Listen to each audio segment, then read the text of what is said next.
Probably in the office. I got It's not that from much.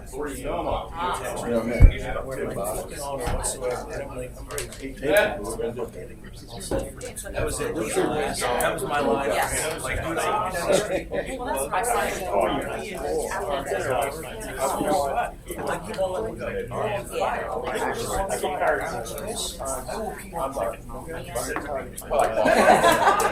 I'm just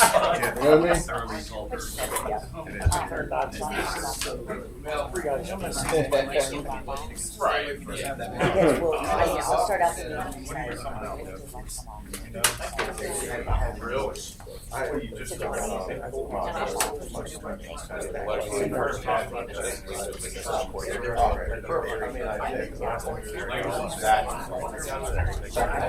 We're gonna call speed to order. Yeah. I was going by the clock back there, which was 5 to 9. I thought I was good, but apparently the clock behind me is the one that's accurate, so I'm not good. Different time zones, sir. Yeah, different time. No, actually, that one is good, though. I'm sure you get the meeting started here. You want to do the pledge? Yep. Okay, we'll go ahead and say the Pledge of Allegiance if everyone will join in. I pledge Allegiance to the flag of the United States of America and to the republic for which it stands, one nation, under God, indivisible, with liberty and justice for all.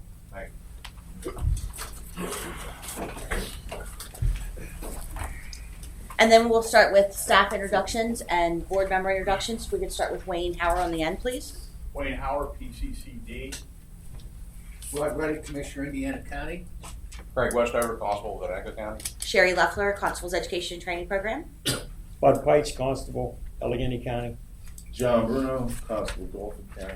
John Fowl, PCCD. Beth Romero, PCCD. Okay. The first meeting agenda that we have for today is the election of officers.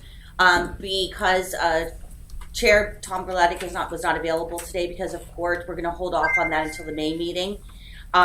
We also wanted to announce that Major White has officially retired from the Pennsylvania State Police Training Academy. So we'd just like to thank him for his service to the board over the last several years as well. And then we are also still down a court administrator position for the board. So hopefully by the next meeting, we will have at least 5 of our members here, and then we will do the elections of officers at that time then. And then we'll just start right into the action items. The first action item on the agenda is the draft minutes of the November 15th, 2018 board meeting. Have the board members each had a chance to review the board meeting minutes? Yes. Move to approve. A second? I second it. All in favor? Aye. We will move on to the next action item. Board meeting minutes have been approved for November 15th. We'll move on to the financial report for the February 14th, 2019 meeting, and I'm going to turn that over to Beth Romero. Good morning. Morning. The fiscal report for the second quarter of 2018-19 state fiscal year is on pages 7 through 12. Under receipts, the balance carried forward from the previous fiscal year was $1,762,587.83. Fees collected through the second quarter were $884,433.82. Total funds available as of December 31st, 2018 were $3,493,051.83. Under expenditures and commitments, total cumulative expenditures as of December 31, 2018 were $1,074,424.62. Total cumulative expenditures and commitments as of December 31st, 2018 were $3,743,296.17. That includes $412,679.29 in administrative expenditures and commitments. The breakdown of those costs is on page 9. Total of uncommitted funds as of December 31st, 2018 is negative $250,244.34. Any questions on any of the financial reports provided? Hearing none, Motion approved. a second for that? Second. And can we do a roll call vote this time on that? Start with Commissioner Reddick. Aye. Aye. Aye. John Bruno, aye. Thank you. The next action item on the agenda is the Act 233 stipend payments for training year 2018. Normally, the staff will bring this to the board at the November meeting, but it was missed last year, so we wanted to bring it forth and get it into the commission. So this is our normal report coming back. Basically, I believe it was 2 years ago, tried to get the board to do a blanket approval for the Act 233 payments, just basically saying that these would be, we would not be approving stipend payments until the health of the fund improved. At that time, the board came back and said they would rather do this on an annual basis. So I do apologize for that not being presented at the November meeting, but I would like to get this through today so that it can then go to the March Commission meeting for their approval then. And basically, we give you the revenues for the last several fiscal years, and we have not done a stipend payment since 2008 training year, and none have been approved since that time. Based upon the status of the Constable's Education and Training account, staff are recommending that no payments be made under the Title 14, Section 7149F to constables and deputy constables for training year 2018 until sufficient funds are available to allocate those surplus funds to a stipend payment. You need a motion for that. I would need a motion for that, yep. Make that motion. I'll second. And if we could do a roll call vote again, please. We'll start with Constable Bruno, please. John Bruno, aye. Aye. Whites. Craig Westover, aye. Craig, aye. All in favor? So that will go to the commission and at their March meeting then for their approval as well. The next item on the agenda is the Constable's Training Grievance Process Policy. This was originally approved by the board and the commission back in 2017, 2016, I believe it was. Basically what we did is we have been getting grievances in, and the grievances, and then I report to them, to the board, usually at the last meeting of the year, usually the November meeting. But one thing that staff and I have discussed along in association with John, the manager, that we need to put a time frame on when a grievance can be filed. So basically the only thing that we are adding into our process for the training grievances is under Section 3, subparagraph 2. The Act 49 Constable's Training Grievance Form must be filed with the board supervisor within 1 year of the start of the training class in which the circumstances giving rise to the grievance arose. So basically we're saying that a constable would have 1 year from the class start date to file a grievance if there was any issues that they were grieving from that training class. And that was the only change on this document. And this would also need to go to the commission for their final approval then before it is implemented. I would think 1 year is more than enough time, don't you guys? Yeah, I was looking, I think there's something in our correspondence. How many grievances were filed last year? 7? Yeah, there were 7 that were filed last year. And all those 7 that were filed within a window Of a year. no, I think that's reasonable. Yep, all the grievances that we've had 28 grievances filed since this process was put into place, and they were all filed within a year. And we have had instances though where a constable has come back after a year and has requested to file a grievance, but then they never did anyway. So that's what got us to thinking about it when we need to put a time limit on when these grievances can be filed. Do you remember what year we started this program? Training grievance? That was They had a form, I'm trying to think. The board, we created the form and put it out on our webpage and made it available. I want to say mid-2000s, 06, 05 maybe. I know it was kind of mid-2000s. yeah, I think I'm going to say 05, 2005. It was in place, you came on board in 08. I know Yeah. it was in place prior to that. I want to say 05, 06. So typically your grievance was against the testing procedure or against the instructor, or what was it? Normally, the average grievance that comes in is in relation to a no-show. Okay. for a class. So they were a no-show for the class, but then they may have, had a family member that was hospitalized. So then what they would do is they would send me information on, hey, I had to take my wife to the hospital, or if they did try to call the coordinator, they would send me a copy of their call logs, those types of things. So So they were grieving half the day. Correct. Okay. Correct. And we've also had them also for basic firearms failures, where we've had instances where we had one class, and this was, I want to say, in 2016, that they were given an extra attempt to qualify. So instead of getting 2 attempts to qualify to phase, they were given a 3rd attempt, and they still failed. So those failures were standing because they had already failed after the 2nd attempt. And the board, and that was a mistake on the instructor's part. Mm-hmm. And I know the board ended up taking action against the instructor. So. Okay. For that as well, yep.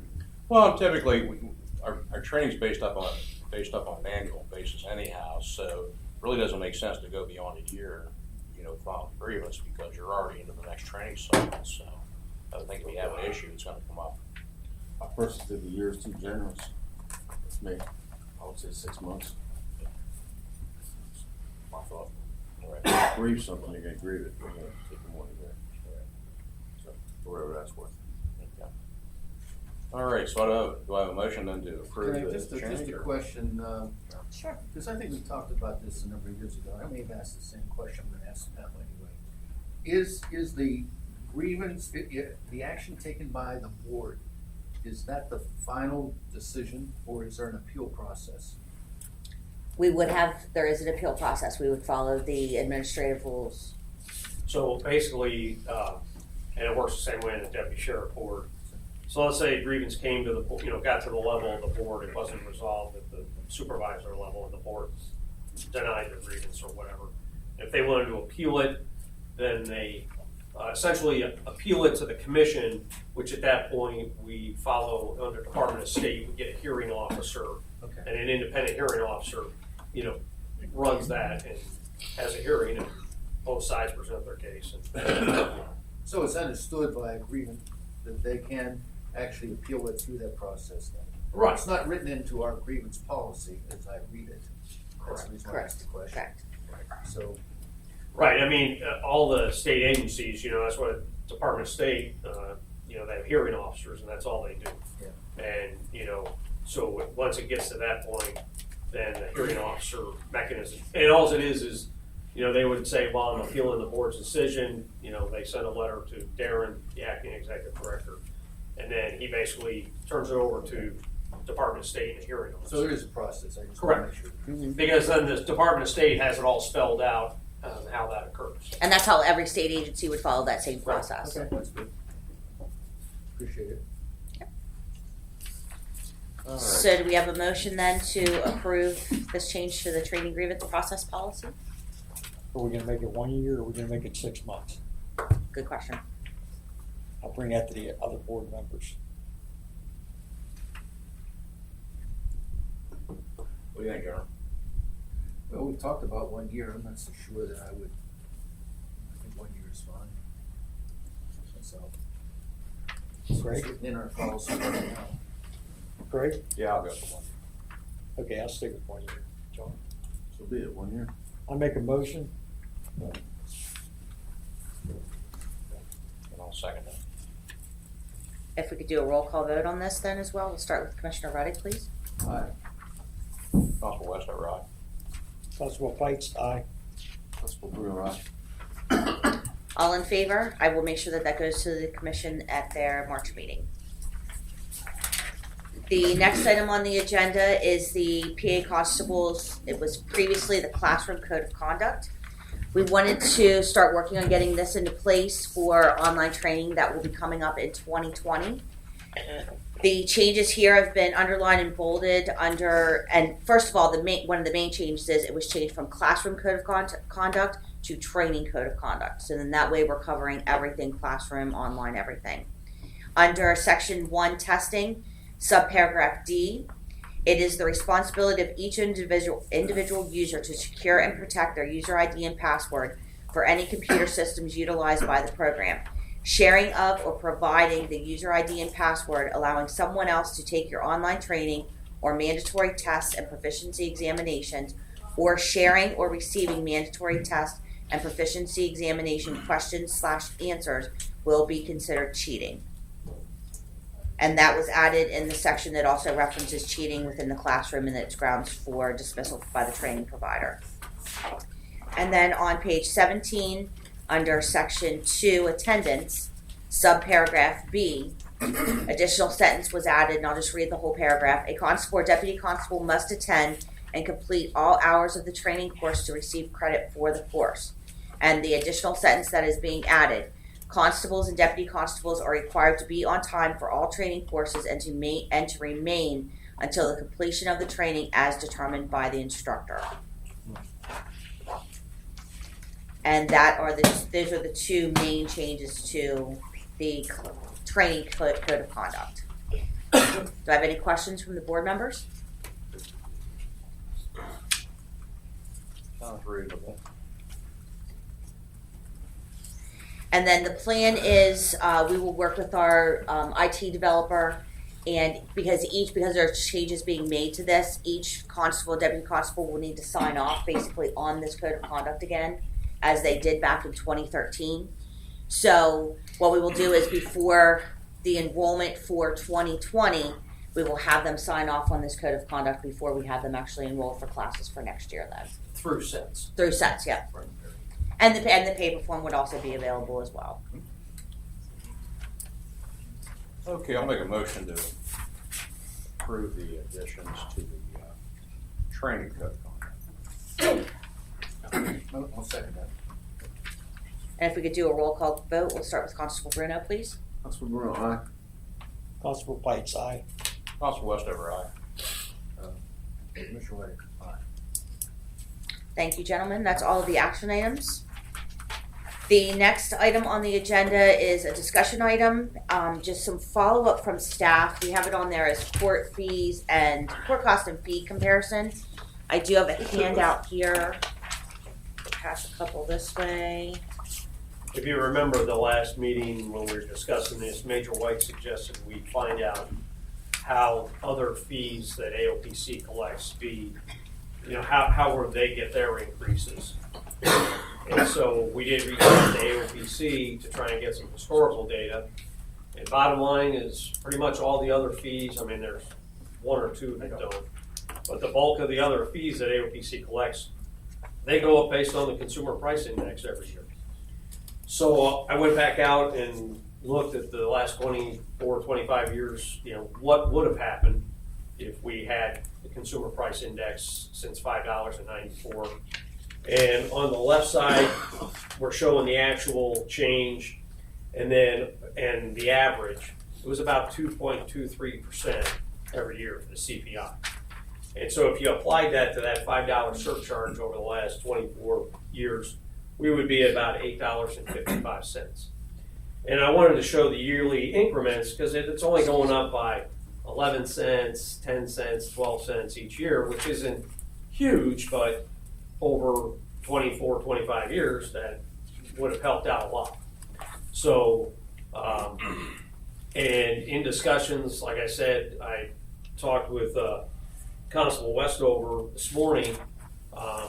Darren, our acting executive director, over the last couple of weeks has been in a lot of discussions with the budget office and some various people above him, because both programs need a surcharge increase. And this was one of the ideas kicked around, is that we get an initial surcharge increase and the amount has varied back and forth, and but then after that the CPI would then apply every year after, so that we're not here in 10 years in the same boat needing a surcharge increase or whatever. Because historically, the deputy sheriff program, they got a surcharge increase in '98, and that was increased incrementally over the first couple years, and then got up to the current $10. But here they are, 20 some years later, they need another surcharge increase. So that's kind of now the prevailing theory is we would get an initial surcharge increase, and then the CPI would apply every year after. But where that goes, That makes not more sense to me, John, because, I've been kicking this thing around about the surcharge, and that was a point I always came back to. Okay, so if we advocate and we get a surcharge increase, we go broke in 5 to 10 years. All right, so we're back at the table again, trying to hammer out something with the General Assembly, and finding out that AOPC has tied everything they do, every yearly increase has been tied to the Consumer Price Index.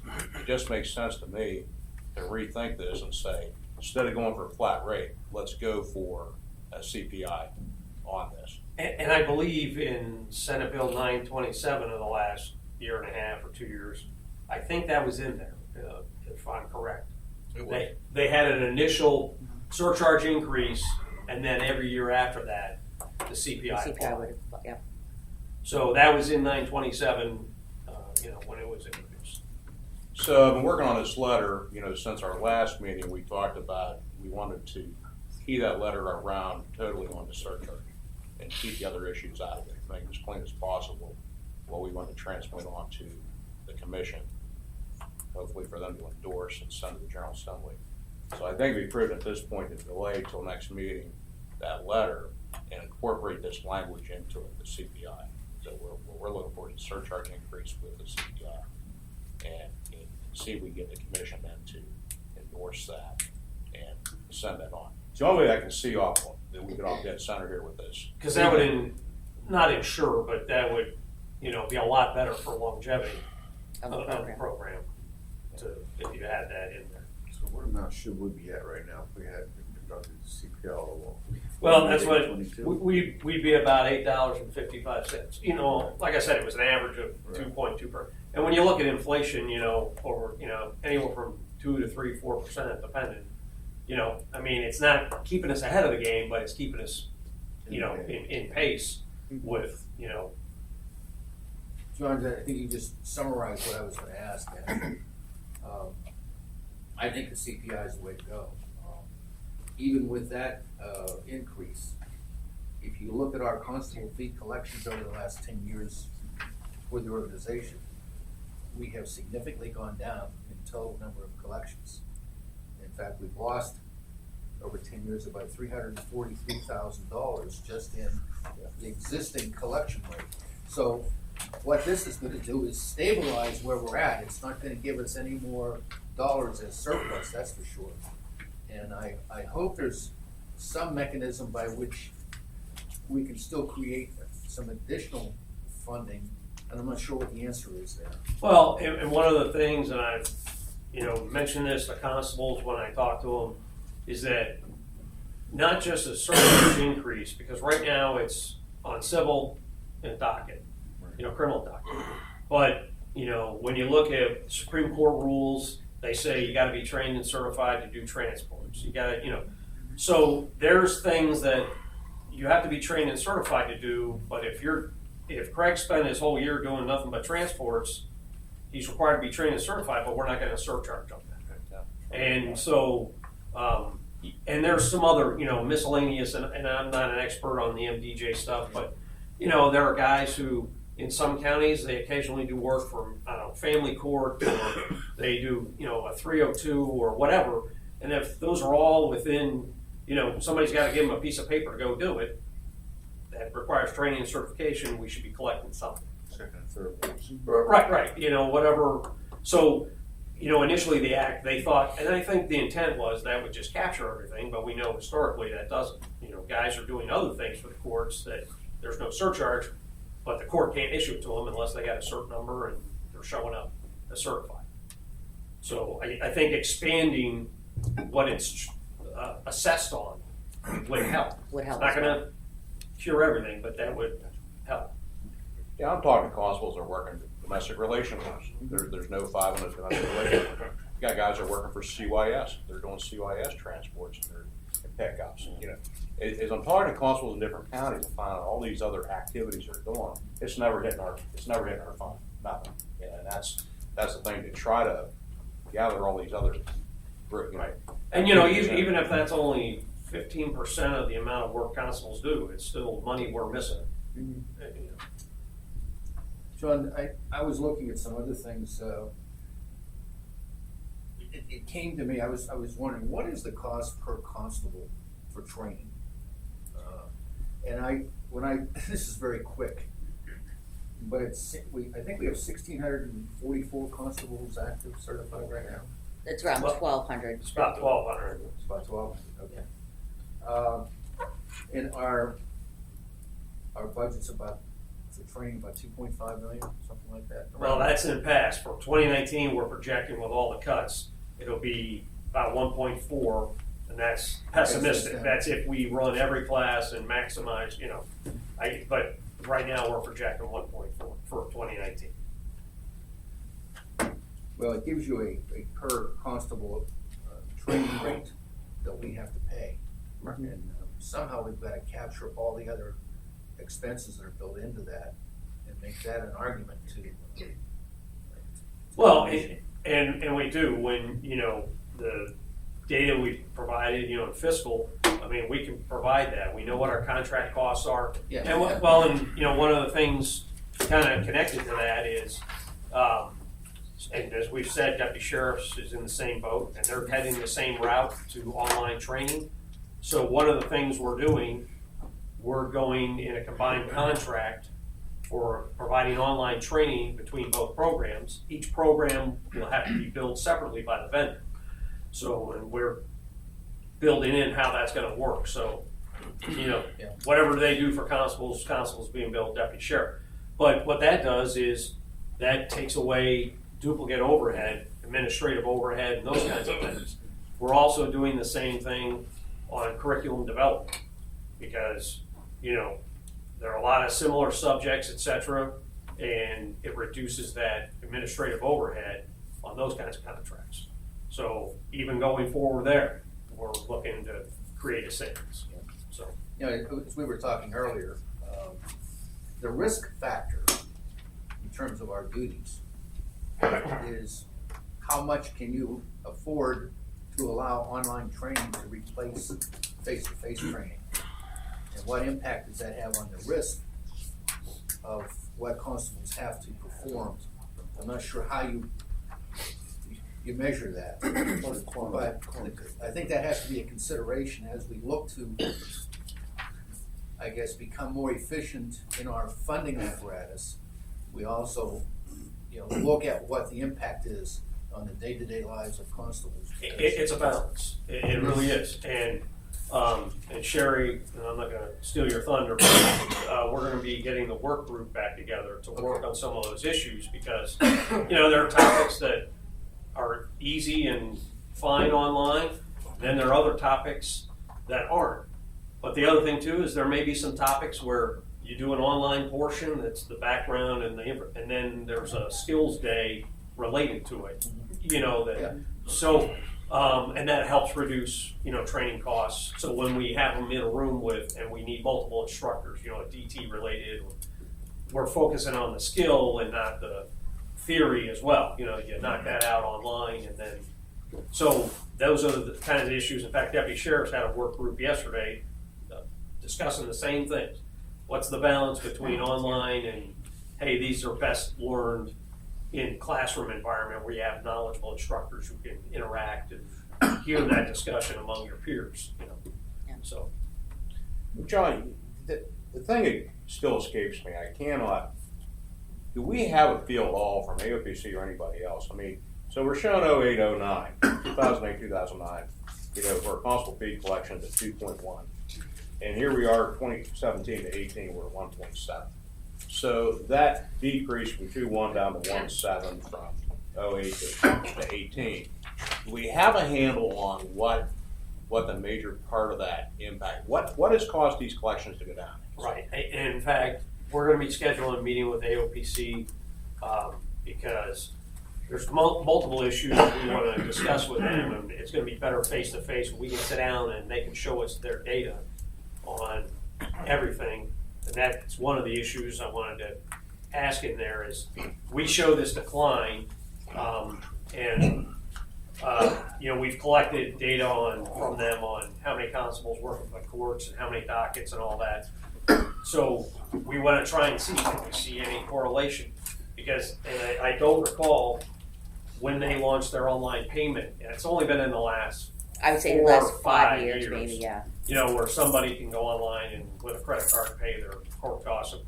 But I don't know how much of an impact that's been. Some of the, talking with constables, some of the procedural changes, on not bringing a guy in to lock up over, minor, Costs and fines. costs and fines kind of thing.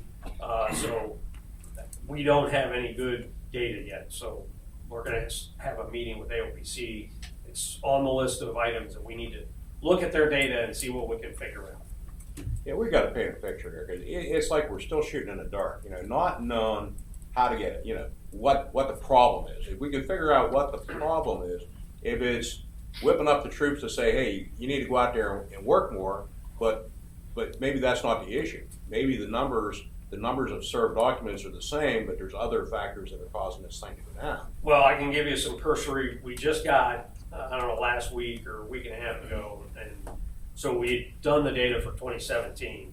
How many constables, how many dockets were served, by county and all that. So we got 2016 and 2018. We haven't finished going through all of it, but at the high level, I can tell you, 2016 there was about 900,000 dockets served by 814 constables, and at that time we had about 1,200 constables certified. 2017 was about 700,000 dockets, 742 constables out of 1,141 certified. And then 2018 it was about 780,000 dockets, 678 constables serving out of about 1,208. So the next meeting, our plan is to give you a good breakdown and the numbers and show you, because the other thing we're going to do is we've been tracking the 425 guys that went to basic in 2016, because we want to see, how many of those guys are still around, and see, and just use that as kind of an analogy of going, okay, 400 guys we trained in basic, 3 years into it, we've lost 20% or 30%, or, trying to see, because as we've discussed, we train guys, how long do they stick around or not, so. Yeah, because the other part of the thing is, in just about every other industry, you have some sort of an exit interview. And for us, all the people that were certified, we have that record. But all those people that are certified that are not working, and we're at an exit interview, so we know why you're not working. Right. Why you're not working. And then find out what the real issue is. I mean, I hear the, well, I can't get work in my county, or I can't get this or that. But what I'd like to hear is, from the guys that were certified that actually aren't working, what is the reason why you're not working? To try to, if all else fails on getting this information out of AOPC, maybe that's another avenue we can explore it. And I know it's going to be cumbersome to do it, but the fact of the matter is, it may be how we uncover what the true issue is behind the folks that were certified that are no longer working. Am I wrong? I don't know. No, and we have that information. So if we take a look at, especially this class, and I'll say that class of, guys from 2016, and once we identify, okay, who's no longer working, they're not certified, we still have at least an address, we could try some kind of survey or whatever and say, hey, could you complete this survey as to why you are no longer doing constable work. Yeah. I know just from my own personal experience, it's usually that they can't get work from the MDJs in their county. Yeah. Or there's not enough work. Because you look at 4,000, that's a heck of a lot. That's a pretty good number. Mm-hmm. And then, we're seeing how many, according to your 2018 report, how many actually are working for the courts and service. We got a pretty good gap. Yeah. And when John did the analysis of the collections information that we got from AOPC, there was a big issue with collections in the counties as well. Right. As far as getting that $5 cert. I mean, we may get $1 out of the $5, and it may take us 24 months to get the other $4. Yeah, and that's the other thing too, and we presented that to the board, I think, 2 years ago. Mm-hmm. And again, so even if we got a surcharge increase today, the $5 assessment from a year or so ago is still hanging out there. It could take 6 to 12 to 18 months before we get that $5. In the meantime, whatever the new surcharge is gets assessed today, but we're not going to see that for 6 to 12 to 18 months. So even after a surcharge increase, those first probably 2 to 3, even 4 years, you're gonna see a mix of those revenues, of those surcharges. So the impact's not gonna skyrocket, it's gonna slowly increase as that $5 what's been assessed phases out as being collected. So. All right, questions on that? Any questions? Carol, any questions? My question would relate to, I'm not sure I understand clearly the difference between collections of a magisterial, well, not a magisterial, but of a constable program versus the sheriff's department. How does the sheriff's department do that? Well, and I will tell you this, Commissioner, AOPC has better data on the constable surcharge. They cannot even tell me, because we're going through the same exact analysis with deputy sheriffs. Their system was never set up. All they can tell me is County X collected $10,000 in that surcharge this month. They can't tell me how many were assessed. So we don't know on the deputy sheriff side, are we getting 50%? Are we getting 80%? Are we getting 10%? So because we have to go to each county if we want to know how much of their surcharge was assessed in a county in a year and how much was collected. We would have to go to each county to get that data.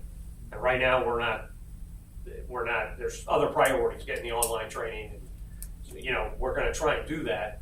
But AOPC, all they can tell me is County X paid, and they only pay in every 6 months. The constable surcharge, every county pays in every month. So that's the other thing too with the deputy sheriff surcharge is, this month, it's Fayette County and Clinton County pay in. Philly's the biggest contributor, then Allegheny, and so we see when those guys pay in. But so it's much more sporadic on the deputy sheriff side. Yeah, I think it's an interesting kind of discussion only because I was looking at this in our county, which is a very small county compared to Allegheny and Philadelphia, of course. We only have, I think, 7 or 9 constables in Indiana County.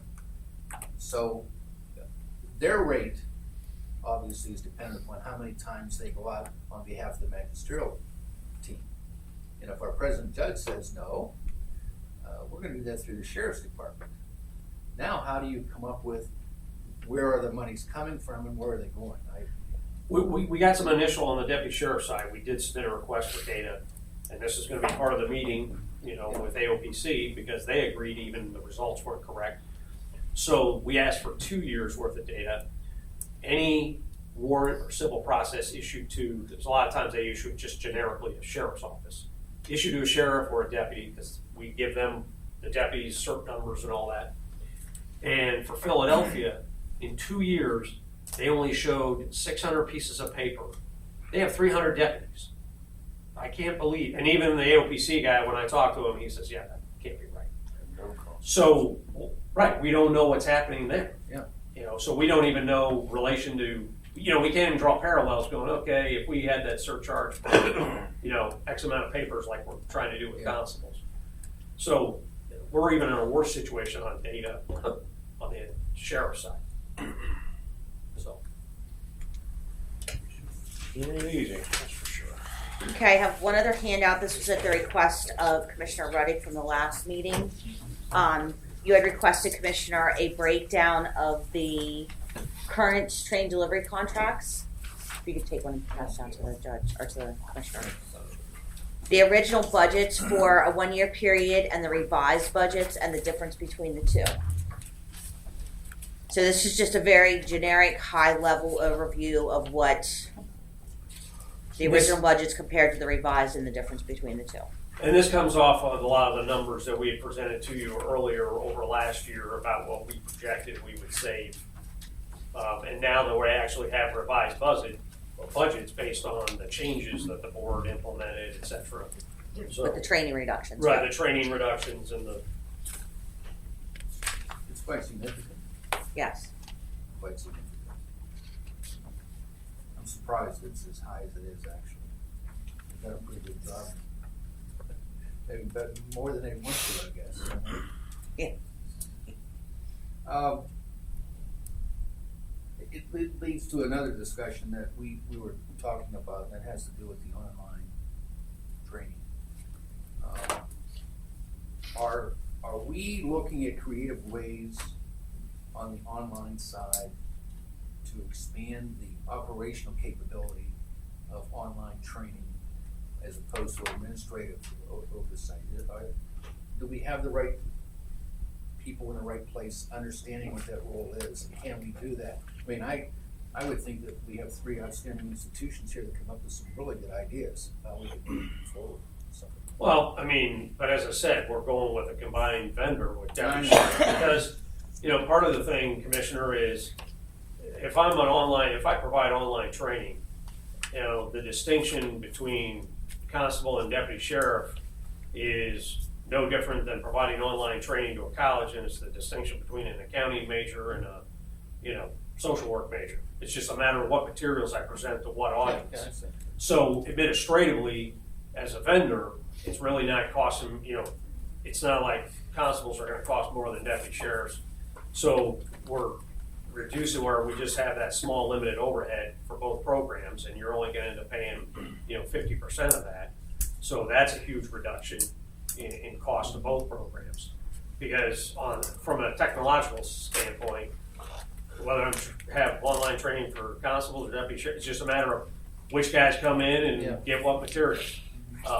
And the other thing too is, you know, both programs, we're gonna be looking at what topics could be shared. One of the topics that came up that the deputy sheriffs are interested in for online is a module that we've developed for next year, and it's on the Perry County sheet. You know, because, you know, in the deputy sheriff work group, there were sheriffs and, you know, senior deputies and such in there, and they're like, hey, an eviction is eviction. Doesn't matter whether it's a constable or, you know, it's a sheriff.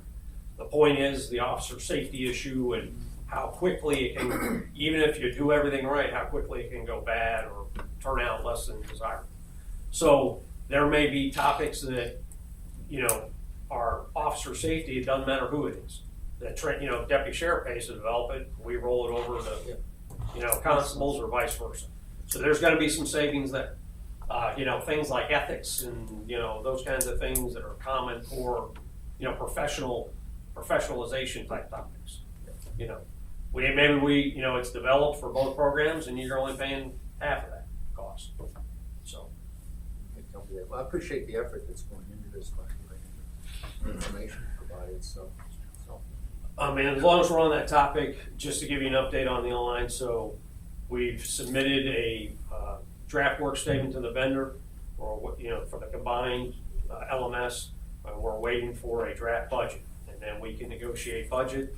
And once we get the budget to where, you know, we think it's acceptable, then we'll go ahead and we can execute a contract, and then at that point we can really start working in earnest.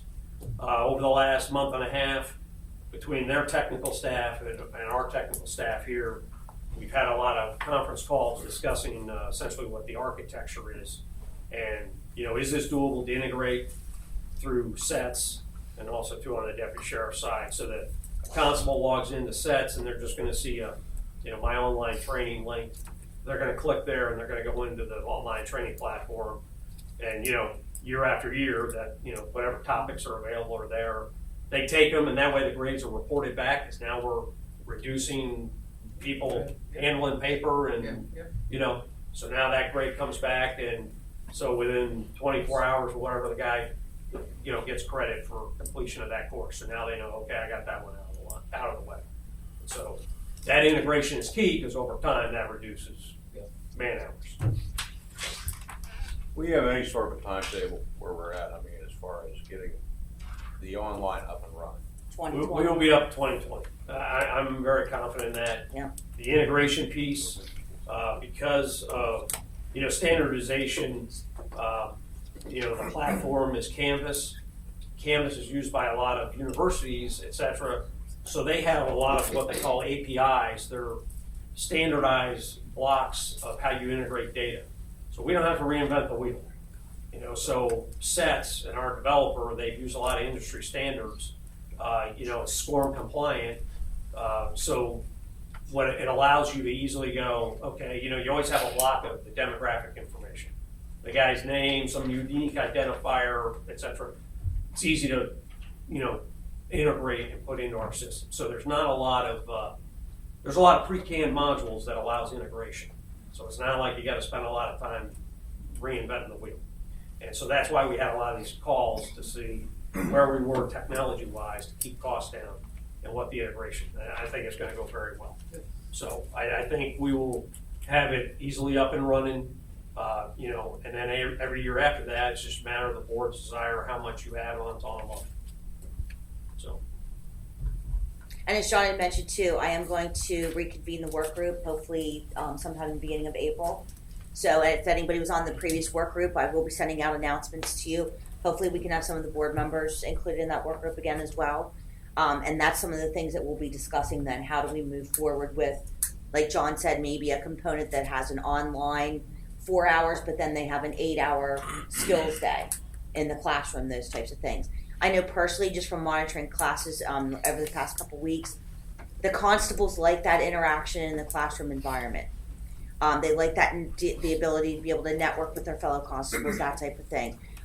So I see it as beneficial for having at least an 8-hour skills day each year for the constables, or whatever we want to call it. So we will keep that in mind as we move forward then with our planning.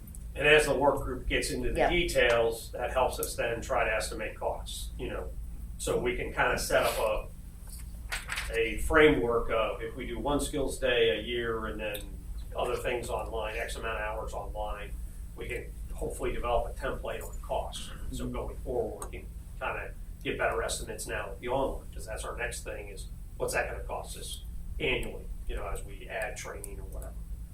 So as we sit here today, financially, are we good for another year or two?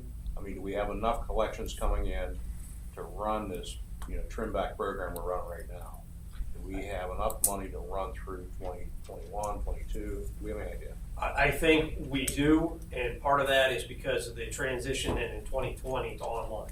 Yeah. Because, you know, there will be costs, you know, annual hosting costs and whatever, but I think that's going to be greatly reduced to running 50, even 8-hour, you know, instructor-led, you know, classroom.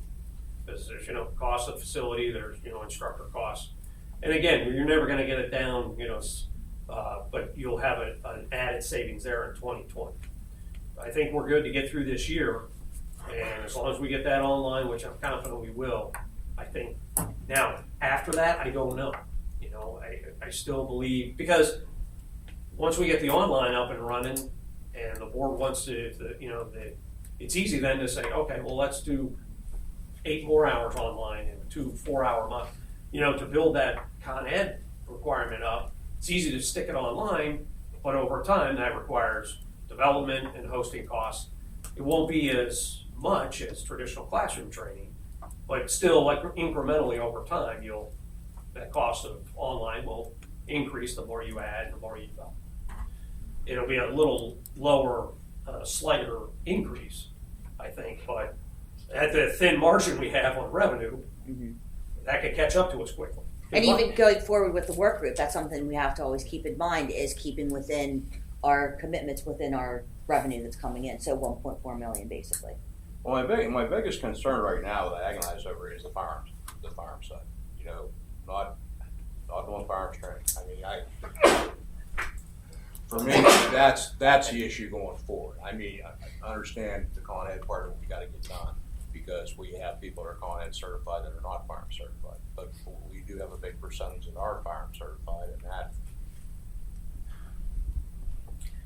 You know, and even we've discussed, and we'll bring this to the board, it'll be in the work group, and, you know, one of the things we've discussed, even just to shave a little more time out of that 4 hours for qualification, because it is tight, is having an online module where you take you do a little bit of the training online, take your test, and then if you complete the test and pass, now it opens registration for a qualification, you know, session or whatever. So even if we can move that, I mean, they're still going to have to do administrative stuff when you come in and check your weapon and, you know, check your range sheet, make sure all your information's correct, but that's now a 15-minute process instead of that first hour. Have we taken time to look at different companies within the counties that do training or constable can purchase that training? As far as firearms Or or firearms? we have not. And, you know, and this is the board, because all the act says is that the board will establish a standard for qualification and certification, you know, of constables and firearms. So it doesn't say in the act annual, it doesn't say 20 hours, it doesn't, you know, it says the board establishes a standard. And that was discussed in the work groups, and I'm sure that'll come up again of accepting outside, you know, qualification certifications or whatever for firearms. So that's not, you know, kicked to the side. I mean, that's still in When play. you go through Act 235 and you're successful police certification, how many years is that? That's once every 5 years. And the only problem is you know, what's a generally accepted standard for somebody who's serving, you know, out there doing state work, essentially, you know, you're serving the courts to qualify or certify with a weapon. And also too, yeah, I mean, it's up to this board. So, you know, there are still options available. But we've had a standard for the last 23 years, the firearms have been around, of annual. And you know how it is when you start stepping down, you know. Well, the one standard we don't have that the other programs do have, I think we're the only program that does not have a psychological requirement for firearm certification. And I think we should at least look at recommendations, have staff come up with something that as a firearms program moves forward, and hopefully we go back into a training mode for firearms other than purely qualification. I'd like to see some recommendation from the staff as to whether that's doable, and if it is doable, how that would be implemented. Because I think that standard, you know, since even Act 235 has it, 2 and 120, I think it's incumbent on us that we at least look at that standard to see if it should be incorporated into our firearms program. Do that. You got that, sure. Take a look at that and get back to you. So do you think we'll have harder numbers by the fall meeting In regards to, to 21, 22? yeah, I mean, at that point, you know, like I said, probably within the next 2 weeks, I'm gonna have a draft budget from the online vendor. And, you know, even if we negotiate and it fluctuates a little, I'm gonna have a really good ballpark figure for the next meeting. Say, this is what it's gonna cost us, you know, for that online, and, you know, kind of an annual rate, lack of a better term, for following years, and then that allows us to then go, okay, if it's only costing us this for online, it frees up money that's no longer classroom related Con Ed, and we will. I think by the next meeting and easily, you know, the summer, yeah, we'll have much better numbers. May and August, yeah, we should have definitely. And we already have some subjects developed for next year, you know.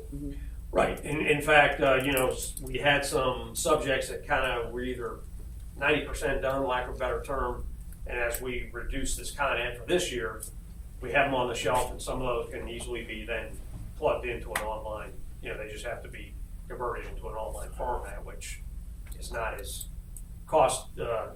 timely or costly as building something from scratch.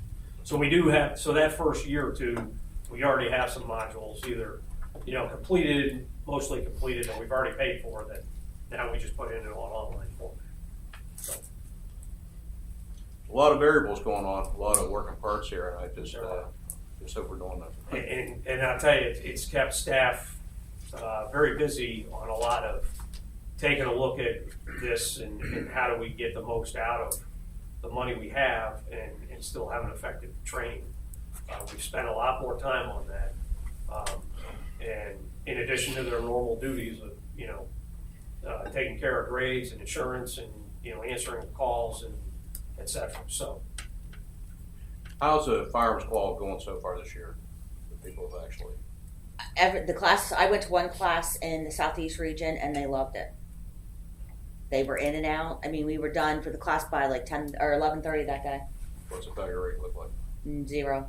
0 failure. 0 failures on the written test, 0 failures on the qualification. Now there were a couple that were just barely made it, but they made it. And I With the don't- 45, 46, 47, but they made it. And my only concern with this is, and we've seen this throughout the history of the firearms program, even with the training, is there tend to be some guys who kind of maybe are marginal and they wait till the end, kind of the end of the year and get in those last classes.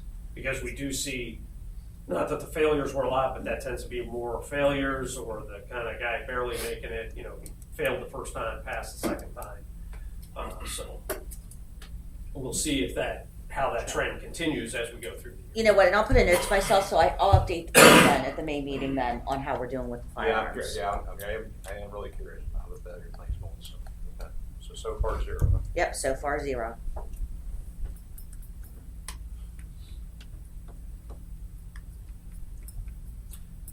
Actually, and if I have one more kind of just informational item I want to pass on. So Penn State worked with UPMC to get the Stop the Bleed training in for this year. But thanks to Penn State Fayette and their efforts, UPMC agreed they will be donating tourniquets.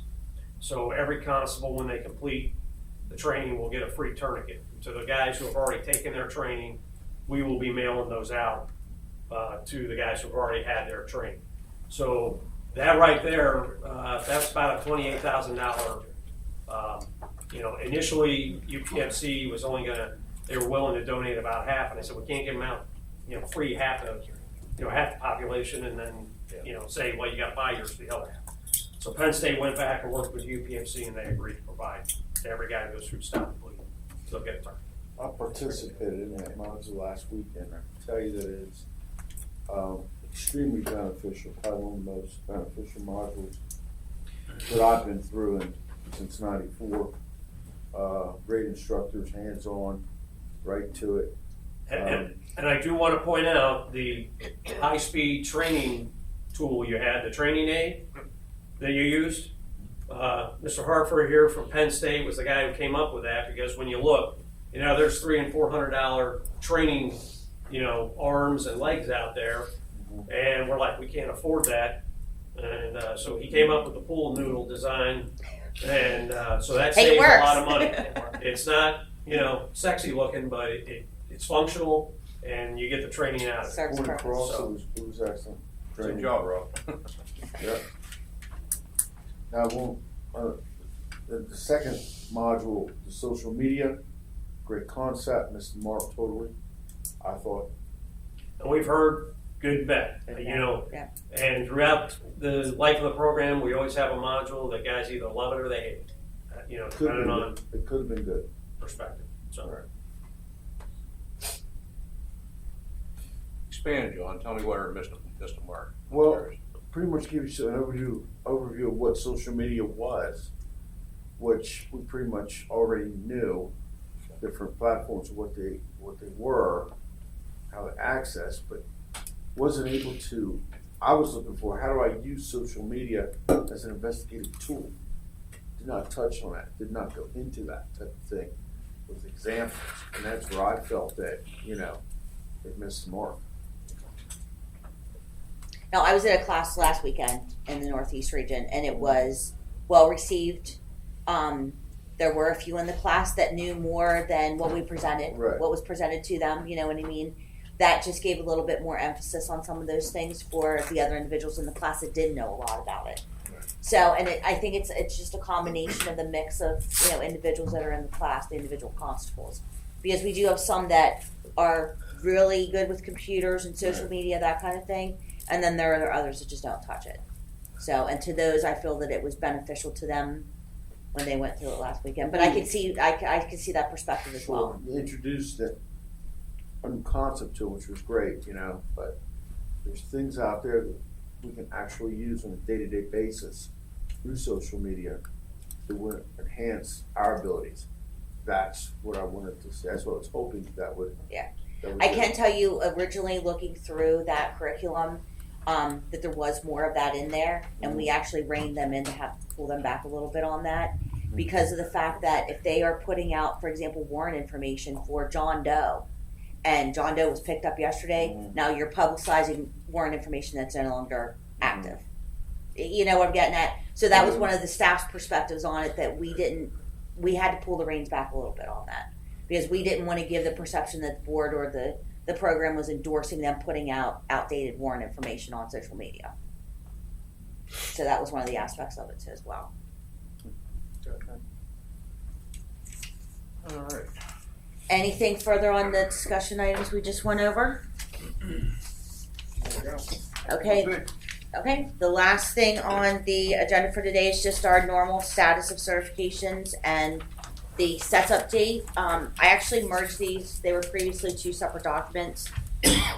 So I just merged them together. I'll just review this very briefly. As of January 23rd, 2019, there were 1,208 constables and deputy constables currently listed as active and certified with the program. Of those, there were 982 or 81% were also certified to carry a firearm in the performance of their constable duties. Since the inception of the program in '96, there's a total of 4,582 individuals who successfully completed basic training or have taken the waiver test to be certified by the board. And you know what? That should be 1994, correct, John? What's that? Since the inception of the training program. No, we didn't have training in Yeah, place they until '96 because you had the waiver test that was grandfathering everybody in. Okay. Certifications assigned were in '96, and then we had the basic and Con Ed in '97. Okay. We Okay. didn't, it was So the that tail- is a correct statement then in this aspect. It's the tail end of '96 that the first certifications were issued. And then the sets registration, as of the same day, January 23rd, so that should be a 2019. There are 1,674 active registered constables and deputy constables who are sets users. Of those, we have, of the 1,141 active and certified, 94% of them, and that's 94% of the active certified constables, are also sets users. Of those, we have 1,540 who have chosen email as their preferred correspondence method. And of those, we have 543 that are sharing their personal information in sets. And we're increasing slowly but surely our number of clerk of courts offices. We now have 63 registered users from 33 county clerk of courts offices. And I can tell you, staff and I will be going out in June to Erie for the annual Clerk of Courts Prothonotary Association meeting, so we could get them more clerk of courts offices on board, keep them updated with what the training is doing and those types of things. And then since December 3rd of 2018, when we went live with the 2019 schedule, the SET system has handled over 1,660 enrollments in the system. So there's 1,660 pieces of paper that our coordinators are not handling. That's all being handled internally through the SET system. Any question on those stats? Can I follow up? Early on, Sherry, I mentioned a number of the registered constables, and I was corrected, and correctly so. I think I used the number 1674. You said no, it's about 1,200.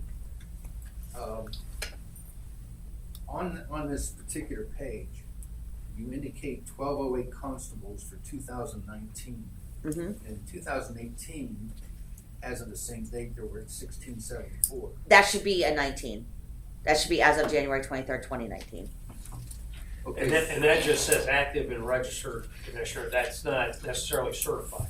Okay, So we have guys that's who what I get, want to make sure I understand clearly what those numbers mean.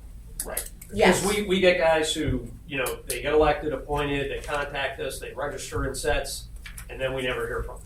Yep, and that's They never sign up for training or whatever. So they're still hanging out in our system as we have term dates on them, but we don't know what happened. Okay, so we're talking about 1674 if my numbers are in front of me. Mhm. And then you say 1,141 active and certified. that are SET users. Okay. So if we take the 1,208 minus the 1,141, that's the number that are not currently using the SET system. Again, I guess my question is, how many active constables do we have in Pennsylvania? 1,208 Well- as of January 23rd, Well- 2019. Active, meaning they have term dates in our system, is the 1674. Okay? The other thing too, Commissioner, is I'm not sure I still. No. Okay, let me go, let's step back here a second. Here's what I'm trying to get to. What is our financial accountability in training? Is it the 1,200 or the 1,674? Yeah. The 1,200, Okay, the 1674 has the potential. potential. yes. So we don't base our strategic financial goals on the 1674. It's based on the 1,200. Correct. Okay. 1,200 since the beginning of the program has been a very steady number as far as guys trained and certified. Okay. You know, we have those 6-year peaks where we get a bunch of guys, but if you look over the 25 years, it runs between 1,150 and 1,250. You know, as far as year after year certified guys completing training, etc. And not to confuse the issue further or cloud it in any way, Tuesday, February 12th is one of our big insurance expiration dates. So if I would go and I would run the number of active and certified constables right now, it may be less than 1,000 because of that insurance expiration date on Tuesday. But we've always, when we do our projections for the next year, how many classes we're going to have, those types of things, we usually keep it around that 1,200 number. If this 1674, if they changed the word from active registered to currently registered, but I can see where it Yeah. throws you off, because when you see active, you're thinking, okay, 1674 got active guys. But actually, those are just the folks that are registered in the system. In the system, yeah. Yeah. Active means we have term dates. We have Yeah, term they have dates. on So it. technically, we have 466 individuals who have active term dates with us that have never completed training.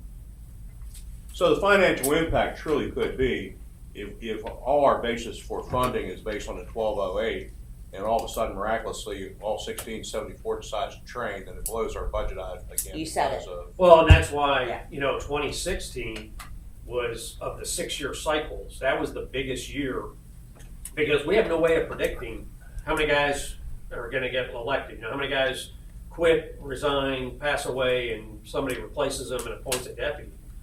So that was the year that we ran 17 basic trainings, you know, as opposed to a normal 2 to 3. Yeah, and there's like 5,300 precincts, wards, boroughs, precincts, and wards throughout the state. So, I mean, actually, our potential is like 5,300 constables that could technically be appointed or elected and go through this training program. We've never used that number. Right. We try to avoid that number. We have always, and we know, and we've looked, when we look at the next 6-year cycle, which is 2021, It would be actually 2021, the terms will be ending, so 2022 will 22 be our would be the next. training year, then we could have another spike of, you know, new people elected, appointed, or whatever. And when you think about it, when I look at that 6-year cycle, and when I look at the names or the cert numbers, because they're sequential, you know, from the very first one, W0001, to what our cert numbers are now up in the it's about 4582. Right. And you can see a percentage of guys as they retire or whatever, you know, each year. I think 2016 was kind of the biggest shift of the guys who have been training with us for 20 years kind of finally retired, moved on, or whatever. So will that stabilize and we just have kind of a small turnover in 2021, 22? So. Just rolling the dice. Thanks for the update, so I understand clearly what those numbers mean. I was impressed that we have so many have chosen email as the preferred correspondence. That has helped significantly with our remaining costs. It's quite impressive. No other questions on that? Then I guess we will move on to public voice. If you would like to speak, just clearly state your name and if your county, if you wouldn't mind, and any public voice for this meeting? Good morning, Antoine Malloy, Allegheny County. Thanks for giving me a couple minutes. Only got a few points to touch on. You guys hit on most of the subjects that I needed to speak about. The first one is the Stop the Bleed kits, the tourniquet kits. John, is there, because I fielded a lot of questions about whether or not the kits were actually coming. You answered that. And it's just a tourniquet. I mean, it's not a Right. full blowout. Yeah, it's not the yeah, full yeah, clip. yeah, Yeah, it's not the full yeah, kit, just the yeah. tourniquet. No, I Yeah. understand. Is there any estimated time frame? Actually, Do you have them, Rob? I've only gotten one order in initially. They were not enough to bring out here to the meeting because it's gonna be close to 800, I think I need to haul out. Okay. So I'm waiting on UPMC to send them to me. As soon as they come to us, the next available time I can get them out here, I will do that. And then they'll go to Mr. Marcantino and to Dee for IUP and Temple. I was able to hand out 30 last Saturday. I owed 56 to Allegheny County deputies though from previous that will come out here and get mailed. So it was just a time thing and working it out with UPMC as to them giving us and then kind of talking them into saying, hey, we need like 800 more. Okay. So it was just working it out with them. They said no brainer for them. We'd love to help Constable statewide. So they had to order those. So it's a matter of them ordering, shipping, me receiving them in Uniontown, and then getting them out from there. And they need to come here to get be sent to the other schools. Understood. The wheels turning. Right, it's just a matter of logistics. So. Yeah. Okay. Secondly, on the regarding the code of conduct, in Allegheny County, our association, we were considering doing group sessions for the online training. So we can, at this point, after what you guys added today, can we petition the board for that to be a possibility, for there to be group training, or does it all have to completely be individual? We were thinking about like a big smart board or a huge television screen and maybe 20 or 30 guys at a time. I don't know, but that was the line where we had that discussion. And now, based on what you said, and I don't know if some of the other associations were thinking the same thing, but it looks like after what you added in, that everybody would have to do it individually. I don't know. To me, that is what online training is. It's an individual going through a class online. I feel strongly that it should be an individual process. I mean, even when you're in the classroom environment, you're individually taking the written test, that type of thing. I could see it causing issues. That's up to the board. I mean, yeah, I'll let the board. That's the only thing well. we do individually though is a test, but everything else is done. You know what I mean? So if we roll through all the screens and maybe take tests individually, I don't know. I was just wondering if that's a possibility or something that you consider. Does anybody on the board have an opinion on that? Yeah, I guess online training, and one I was thinking was online, by yourself. You're on there and you've got the information presented slide by slide by slide. I think I mean, nothing precludes after you go through the course, as it applies to your day-to-day activities of discussions, but I don't know. That's sort of the thrust of the whole online training was, because I don't know how many associations have the ability to even do that. I don't know. I don't know what the other associations are thinking. If this is something like your county association, or you have a state association you also belong to, that I guess just something I hadn't really thought about. We were kicking it around, so I'd like to be able to go back to the guys and say, hey, this is not a viable option, or it is a viable option. So if it's not, okay, I'm okay with that. But I like to be able to tell the guys one way or another. I'd like to hear from the trainers what they think is the best option. I hate to make a decision one way or the other. I think that there's opportunity for both. But I still believe on the individual aspect of training specifically to this organization. Yet I could see collective discussion. Maybe some modules would allow that, to have that kind of dialogue. I'm even thinking we should be getting to interactive videos and interactive media to actually expedite, I think, that real life kind of opportunity. I don't want to do that in a group setting. I think that has to be done by individuals, but that's how I see things. But I think it's something we can look at and get some recommendation from our vendors, I guess, right now. Is that correct, John? Vendors? And the training's it is gonna be interactive. There's gonna be videos and other things to try and help that learning instead of just sitting there reading stuff. Yeah. I could see one other aspect. Sorry, I didn't mean to cut you off there. There would be an instructor who would be up there facilitating that online training session for that group, correct? Yes. Would that person be a board certified instructor? We have not figured out any of the details on this. So that would be a logistical thing that I would be kind of not cool with. I mean, based on everything up till today, it seemed like it would have been okay, and then, here I am at this meeting, and, the code of conduct. I guess and this is more for you and your association to consider, not so much, kind of along those lines. So if you conduct a group, training session or whatever, and I don't know, 8 guys take it online and fail, now it's coming back on whoever in your association led that training or that discussion or whatever.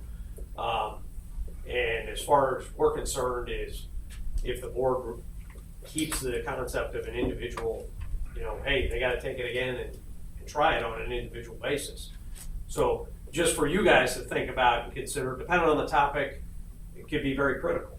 I mean, if it's a use of force module, like a legal aspect, that's something for your group to consider and who's doing that discussion. That's all. Law constables have computers.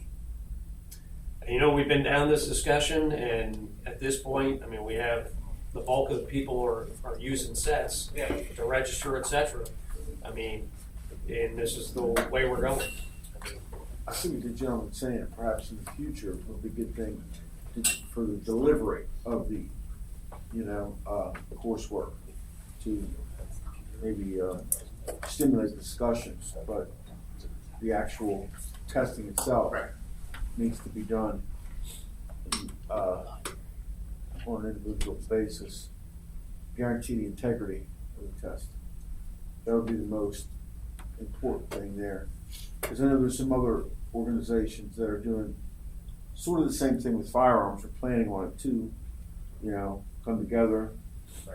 Here's the course of fire practice, which is great. It's which we need. Take that initiative, but ultimately it'll be down to that individual when it comes time to show proficiency on the range. So the only reason I bring that up is, along with all the cuts and everything that we're doing with this program, I think that the utilization of the associations is going to become critical. And, we want to try to step in as much as we can. We are working on a course of fire practice range and things like that. And some of the other associations are doing the same thing. And I would encourage you, especially, if you have representation in the work group, to bring those ideas, and those issues, because I agree, this is where the associations, and they are stepping up. I've seen advertised, firearms training classes and various other things. We just have to be careful. We don't want you guys to go stepping into the board's bounds, or the board stepping into your, so we just have to work together to, same thing's going on the deputy sheriff's side. The sheriff's association is now saying, what can we do because of their cuts and their, what can we do on our side as the sheriff's association and each sheriff's office to try and meet what now is being eliminated or reduced. So. Well, and if the board would not be opposed, what I could do is I could bring this up at the work group meeting. Okay. I could put that on the agenda and have the work group discuss this. That's where it should be. The work group would be great. And Anton, you were representing last time, so you'll be invited again. Okay. So. Fantastic. I have one other item, and then I'll take my seat. As far as firearms, and this is just me, and I know a lot of the other guys on that side of the state feel the same way. The 235 certification is in no way comparable to what we do on the Act 49 side. And I know we're looking for ways to cut costs and things like that, but I'm going to suggest that we don't use that as any type of way to say, or any to be included in any type of way of certification on the constable side. There's nowhere the comparison is. They don't equal anywhere near the same. And if we start relegating ourselves to being the same as just a security guard, then that's exactly what we're going to be taken as, when we're on the streets. And if the press gets a hold of that, we'll be blown out of the water. I agree. Agreed. Thank you for your time. Thank you. Jim, I'm sorry. Just to stick with that right before, I just want to ask Mr. Farganis what his thoughts are on Antoine's. As far as Act 235 goes? No, not as far as Act 235. As far as associations getting involved and... Yeah, exactly. Well, obviously, I'm the training director for one of the state associations as well as Lancaster. And, we're putting our guys, we're inviting them to come out free come to the range, maybe donate a couple bucks, so we have to, eat the charge for, backings, target, stuff like that. I think it's a good idea. The problem is that I think some constables might think that it's now a pay to play. Now I have to be a part of an association to be able to get any of this kind of training, because most associations don't want to open up their doors to non-members. I think that's going to be one of the issues. So, I mean, I think it's an idea that can talk. Yeah. I'm not completely against it, but I mean, I would say it's not up to me. Thank you. Go ahead, Mr. Quinn. Ron Quinn, Center County, and also speak for Pennsylvania Fraternal Order of Constables. Just got a press release here that I'd like to present before the board here, and it covers 2 things. So let me cover those, and then I can answer any questions and stuff. At its most recent board meeting, the Pennsylvania Fraternal Order Constables Board passed a resolution resolving that the Pennsylvania Fraternal Order Constables will be endorsing the bill to increase the CETA fees if and only if the following 2 changes are made before it's officially introduced. First, to gain PFOC endorsement, the bill must be changed so that a CETA fee is added to every MDJ docket number, just like almost every other MDJ fee is.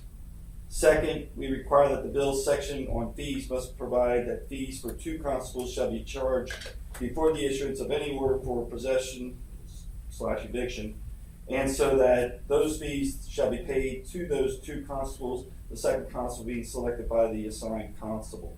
The first point is necessary because PFOC believes that adding a CETA fee to every MDJ docket is the easiest and most efficient way to increase training fund balances, and is the best way to provide the most efficient method for administratively collecting CETA fees. The second point is necessary because PFOC believes that as a constable safety issue, it is mandatory to have 2 constables on every landlord tenant order for possession or eviction. And if anybody has any questions, I just have a comment. I was at the Special Court Judges Association meeting at the beginning of the month, and that issue came up about 2 constables on certain issues, eviction or whatever. Right. And so they were in favor of having, I don't want to say mandatory, but it being more clearly spelled out for MDJs on certain issues that it's an officer safety issue, 2 constables. So they were heading in that same direction. Again, they're kind of a little off from you guys as far as being mandatory, but they wanted to have much clearer defined rules for the MDJs when that second constable should be used, etc. So, Yeah, I don't think it should be mandatory, but I think it should definitely be expressed. right, they wanted much more clear guidelines that Right. these types of service or whatever that second constable is an officer safety issue, not Right. It's not like a prisoner transport where you need 2 constables because you're going to different entities. You're going to the prison and then into the public. So, I think constable in Perry County would probably differ with you on that as far as evictions. well, I understand that. There are instances, but I mean, there are many instances too where, individually we can handle it very well. That's why I say those are our 2 conditions, but generally then we need in full support of the CETA proposal. I kind of agree with, I do agree with Mr. Quinn. The fact is, we should have 2 constables. We have a lot of constables out there working by themselves. Not only is it a danger for them constables, it's also for the public, a danger to the public. And we have, I call them lone rangers. There's a lot of them out there, and it shouldn't be.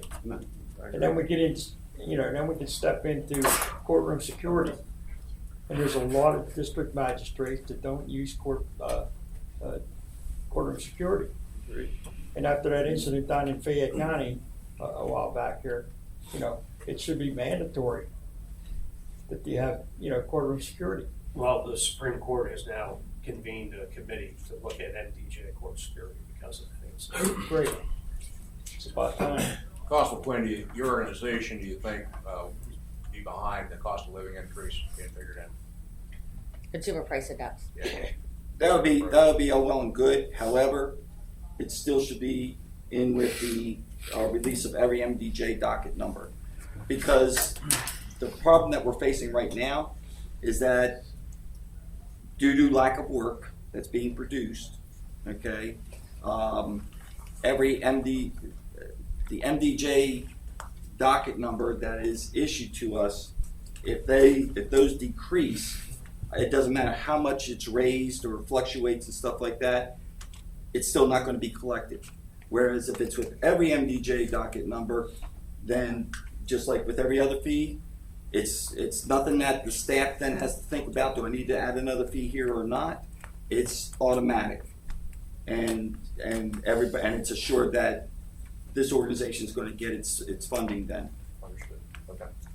Constable Wessover, if I might add, on that CPI adjustment, I actually, and this is just my thinking, I think we should say CPI plus $1, CPI plus 50 cents, so that we can try to kind of get ahead of the game instead of always being behind. And maybe they won't say okay to the dollar, but they might say okay to the 50 cents. You know what I mean? Yeah, so good idea. And as far as the eviction rate, I don't know how many guys do evictions here, but it's critical and essential that 2 guys get on that, because it's the same as serving a warrant. You don't know when you're going to get a nut job or somebody crazy behind the door, and you're taking away someone's home where they have to live. So not everybody's happy when you go there. And I do about 20 or 30 of them a week. And yeah, there's problems on that. And calling for the police at a time when it's already too late, it's an issue.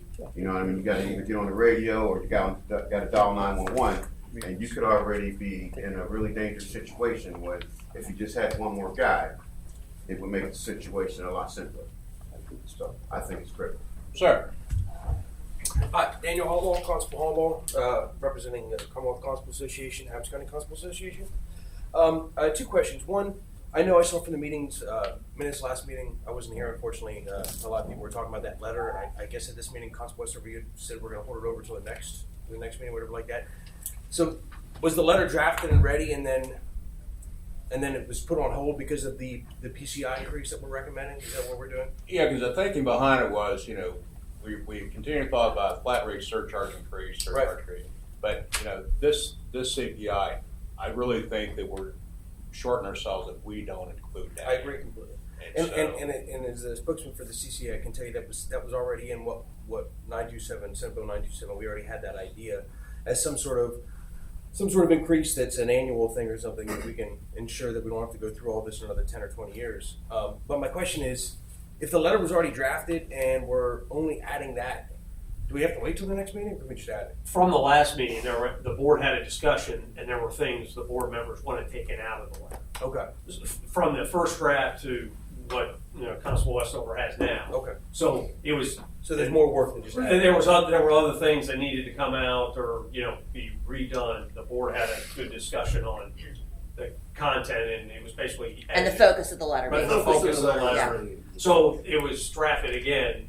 It wasn't going to go out after the last meeting because there was too much that had to change. I understand. So I'm just curious. My question to the association right now is, what is the status? Do we have anything that's been sponsored that's in the General Assembly right now? I can tell you that the Commonwealth Constable Association, our legislative directors, have been working very hard, meeting with people on the Hill and the Senate, and been taking things forward to them, and they're very aware of this. From what I understand, our House, our representatives and our Senate are very aware that there is a problem.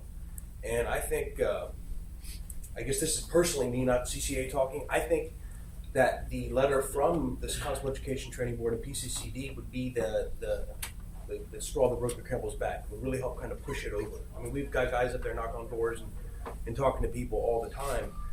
I just think that we need some sort of information from one state organization or another one saying, hey, everything they're saying is true and we need to do something about this. And as I shared earlier in the meeting, in fact, Darren Myers, our acting executive director, he did come down and talk to some of the board members because he's going to a meeting actually in about a half hour, and the topic is the surcharge increase for this program with deputy sheriffs. Over the last 2 weeks, I've provided him a lot of information, historical data or what the access and financial data. He has had multiple meetings with budget office, and so I think it's more of he wants to make sure we have a unified approach, because that way anything he comes back with gets included in that letter as well, or so that when it goes to the commission, everybody's on the same sheet of music. I do think this is the most traction on the state side, it's the most traction I've seen in 20 years. Very good. So, And then I had just one other question, and this actually just came up from this meeting, and I was frankly blown away. And I don't think I have the numbers right here, but I'm going to be speak in generality. So right now there's around 1,200 or so constables certified in the state of Pennsylvania, and in 2018 only 600 and some collected server fees.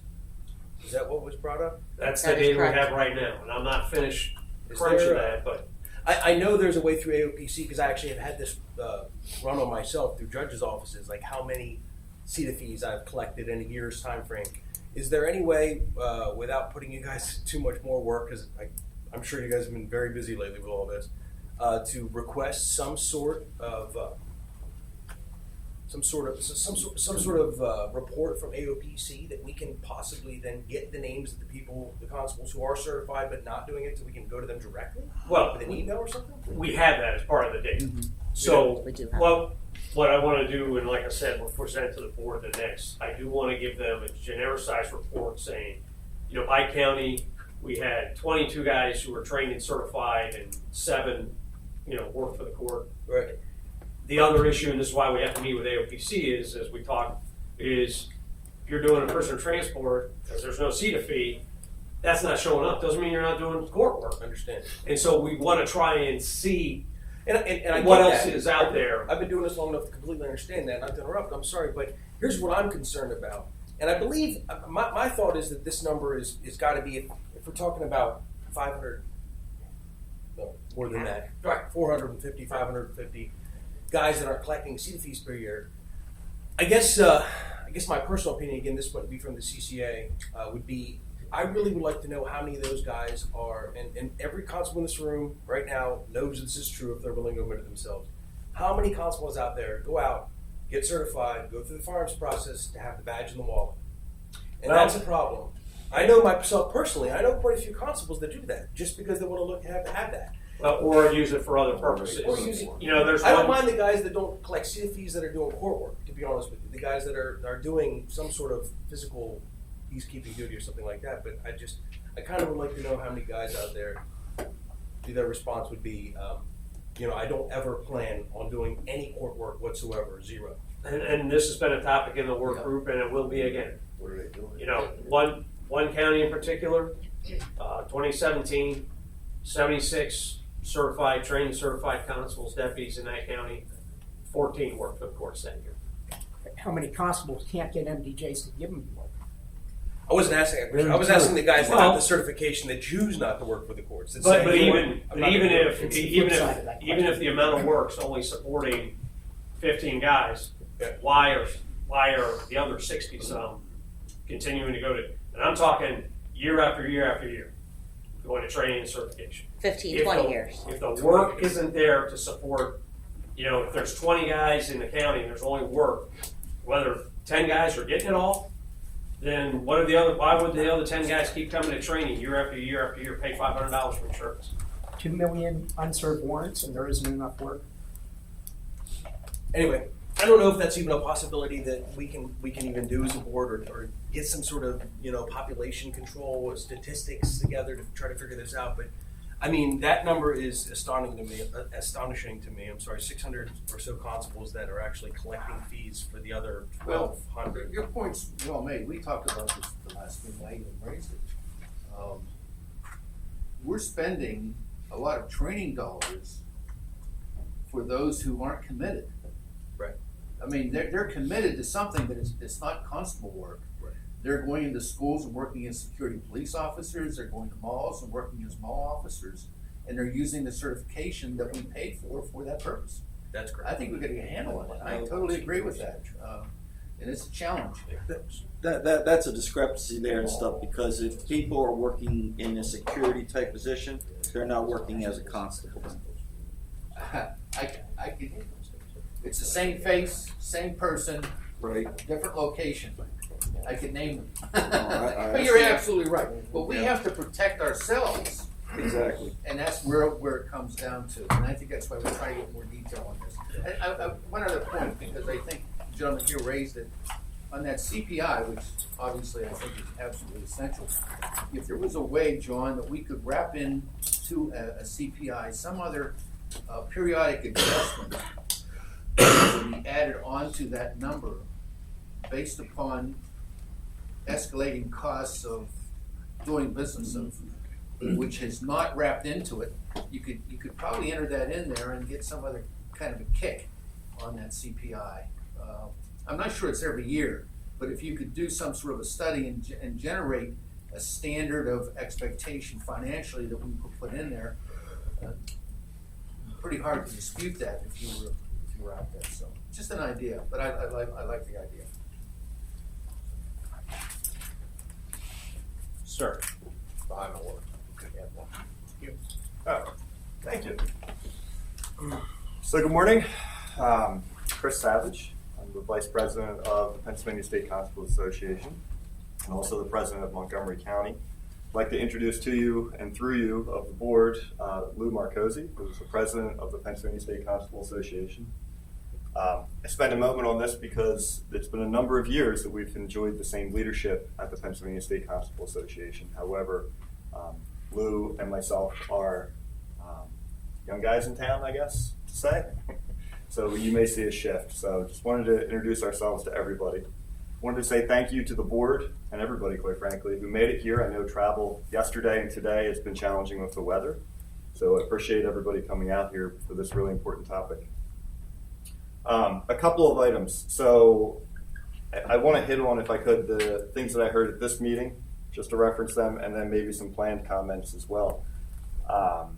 The online training, so I heard the comment around, can we do this as a group? And I would personally say, and from my county, I would say that individual accountability is really important for us when we go through the training program online. Doing something different will be a complete shift to the way that we do training as a group, for example. And I would further ask that the board, through John and your team, that you guys monitor the certification dates and times so that you're able to identify where you potentially have 10, 5, 2, however many people coming through at the same time, and just be aware of that. Well, and there's ways, and I'm not going to spell them out here, but there's plenty of ways, how to track, when people are conducting their online training and stuff. And there's a lot of tools in there. So I would ask that be done. It being Valentine's Day, I'll tell you what I love. I love the good training that constables get. Quite frankly, I think that there should be more in-depth training. There should be training that's offered that is more applicable to the tasks that constables do. I'm not saying it's ineffective or where we're going is bad, but I just want to keep that as a priority for constables across the state. And to that end, the online training is a huge advance in the future. One of the things that I'm concerned about that I had heard a couple of times, and I would just alert the board, if you hadn't heard this being mentioned a couple of times today, to please think about this. The cost of this online training program that we're building, that constables are building, is being funded 50-50 for constables and sheriffs. However, I don't think that seems to be a fair breakdown of the users, because the number of constables or number of sheriffs doesn't seem to be 50-50. So I would ask the board to just monitor, because it hasn't been laid out quite yet. Let me just clarify. You want to stop me? Go ahead. Yeah. When I talk about 50-50, I'm talking mainly about administrative costs. Right. So getting this up and running, because it doesn't matter whether we're training 5 guys or 500. There are certain startup costs that, but once this is up and running, each program will be billed accordingly. So deputy sheriffs has about 2,300 deputies. Oh, wow. Constables has, about 1,200. So each program is going to be paying proportionate to their usage and effort, percentage of effort and all those kinds of things. Yeah, we do require timesheets, not to interrupt, but we do require timesheets of the contractor's employees as well. So that time would be divvied up between the constables and deputy sheriffs. And it may not be 50-50 each time. Right. So it could be 60-40. The startup cost is basically, what we're going to be playing. After that, it will be billed proportionally to the programs. Okay. So thank you. I appreciate the clarity. So I would ask you to please focus on everything that happens before that. After that, it will be billed proportionally. The startup costs being what they are, I can tell you what I have done in my professional experience is build programs similar to this for large pharmaceutical sales teams for like 3,500 people with much greater depth of training for the FDA. There is a cost to setting this up, we know that. But I think that cost should be apportionately delivered to both sides so that we're getting a fair shake. It would be unfair to think that the constables, as a third of the overall population that will eventually utilize the system, paid for half of the car, right, when we're really just a third of the car. We can talk about mileage and courses and how that gets billed later for that type of training system, if you'll pardon that analogy. But it really, I think that we want to be careful about that. And that's a cost that once we pay, it's done, right? And so we're going to be out that money if we start paying for more than we should. So I appreciate you hearing me on that. The CETA fee. So I think that you guys have been hearing from the PSCA and other organizations that it's a really important piece. I know we spoke about it during our last roundtable conference, our work group, that it was a really important part, not just to worry about how we're spending money, but it's a really important part about how we're bringing money in the front door and that will be handled later. So I'm thrilled, very thrilled to hear that there's a letter being drafted and that this is being addressed to help address how money is being brought into the fund. I would say from the PSCA, I could take it back to our board. I think we're in firm support of the letter that sounds like it's being drafted. Obviously, we would want to see a copy and all that. But I don't know that we would have any aggressive stipulations as to what must or must not be included in it. But in spirit, I think that's a wonderful thing. And I am very excited at the notion that we see the big three constable associations, state associations, willing to step up and countersign that letter. So I would look forward to getting a copy when it's available and supporting something like that. And if there's other support that's needed, absolutely. I think the PSCA is ready to have those discussions to see where we go on that. Regarding the costs that John mentioned for budgets over the next 5 years or so, it sounded like the costs were being forecasted out in a rather stable manner, but it was later mentioned that during the election year, we see a huge spike the year after for training. So I would just say that as we talk about the longevity of our program and the funding and the budget, and maybe it just wasn't stated earlier, that we include in there that there is a bump in cost in 2022 over what a regular year would cost. However, it probably will be far less than what it previously has been, since much of the training will be online, and in a syndicated matter, it won't cost nearly as much to have a training program delivered online as it would for the in-classroom. And actually, some of that training data over the last 6 years has been provided as part of the information we gave to the budget office. Okay. And I did highlight the fact that there's this cyclic spike in training. Okay. Same thing happens. It's not as predictable with deputy sheriffs, but we know the key is, and when I took some historical averages, how much does the training go up, Right. population-wise? So there is some broad data we provided to the budget office on that. So That's perfect. Regarding data, that'll be up to the AOPC. So I think at one point or another, there's different individuals in this room that have received data pulls from the AOPC. I know you guys have mentioned through John the AOPC data.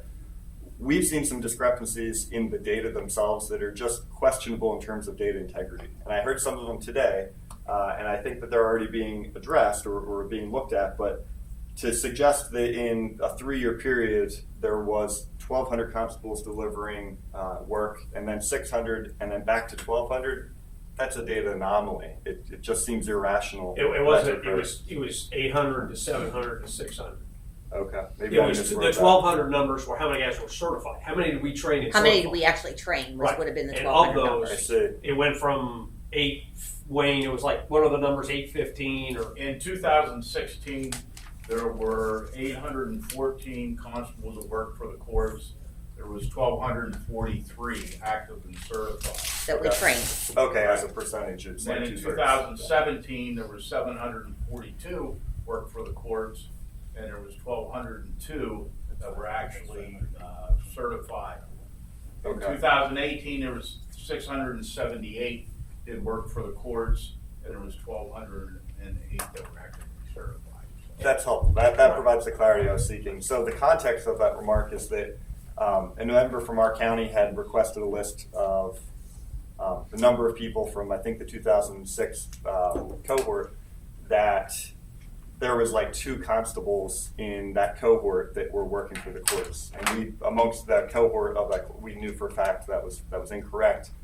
However, I think we need to keep going back to the AOPC and the data pool to say, well, what was the question that was asked? Is that what we really intended to ask, and is that what we received? Otherwise, this data could be very misleading and taking us directionally in the wrong area. Well, and that's why I said we're actually going to be meeting with AOPC Okay. and even discussion with them, over the phone. The lead guy, even he agreed some of the data, and so they have to really dig in and see what they can provide us. So we are trying to make sure we're trying to get as accurate as possible. Okay. It's never going to be 100%, but Sure. are we even in the ballpark? Just directionally, right? And I think you got that. That's good. Regarding the comments around adding the MMPI, I think that's wonderful personally. I think that gets us to a place where when we start to comparatively look, as we did in the training work group, we need to be competitive, so to speak, with what other state organizations are doing for training. If we start looking as constables like we are falling out of what the rest of the pack is doing per se, I think that makes it a lot easier for outsiders or even members of the General Assembly to start questioning why we exist in the context that we exist, if our training is materially different. And that goes back to, I love the training, right? Let's continue to deliver training that's competitive with other state agencies. Hey, Chris, I'm sorry. Are you Sure. saying that PSA is coming out behind having the MMPI for constables before firearms training? This is like being a reporter. The reason I'm asking is because I'd like to also jump on real quick and just say that as the CCA's liaison at this meeting, we're also for that too. So just for the record for the board, there's 2 state organizations, it seems like, that are for that policy change. So I'll clarify before you put those words out there for me. This is like a Trump kind of thing. So we haven't spoken about it, right? Obviously, this is the first I'm hearing about it. I would need to get our board aligned and spoken to our members and all that. Personally, I would say that I'm supportive of that kind of thing, right? I think that goes to increasing the standard by which we get certified and trained, and we can stand up, quite frankly, and say, well, this is a constable. They've done all this. And to me, personally speaking, it's a little bit challenging to say, we don't have child line unless we want it. We don't have MMPI unless we want it. Right? There's a number of things that we can, in this day and age, are available at not a lot of effort in the grand scheme of things that would benefit, quite frankly, who gets to be a constable and gets to operate. So, yeah, we spoke a little bit about rogue actors, and I think we agree that the rogue actors are doing nothing but causing challenges for the constables that want to do good work and that want to be represented well. And those newspaper articles about rogue actors are quite frankly just damning to the good guys out there. So MMPI was a happy thing to hear about.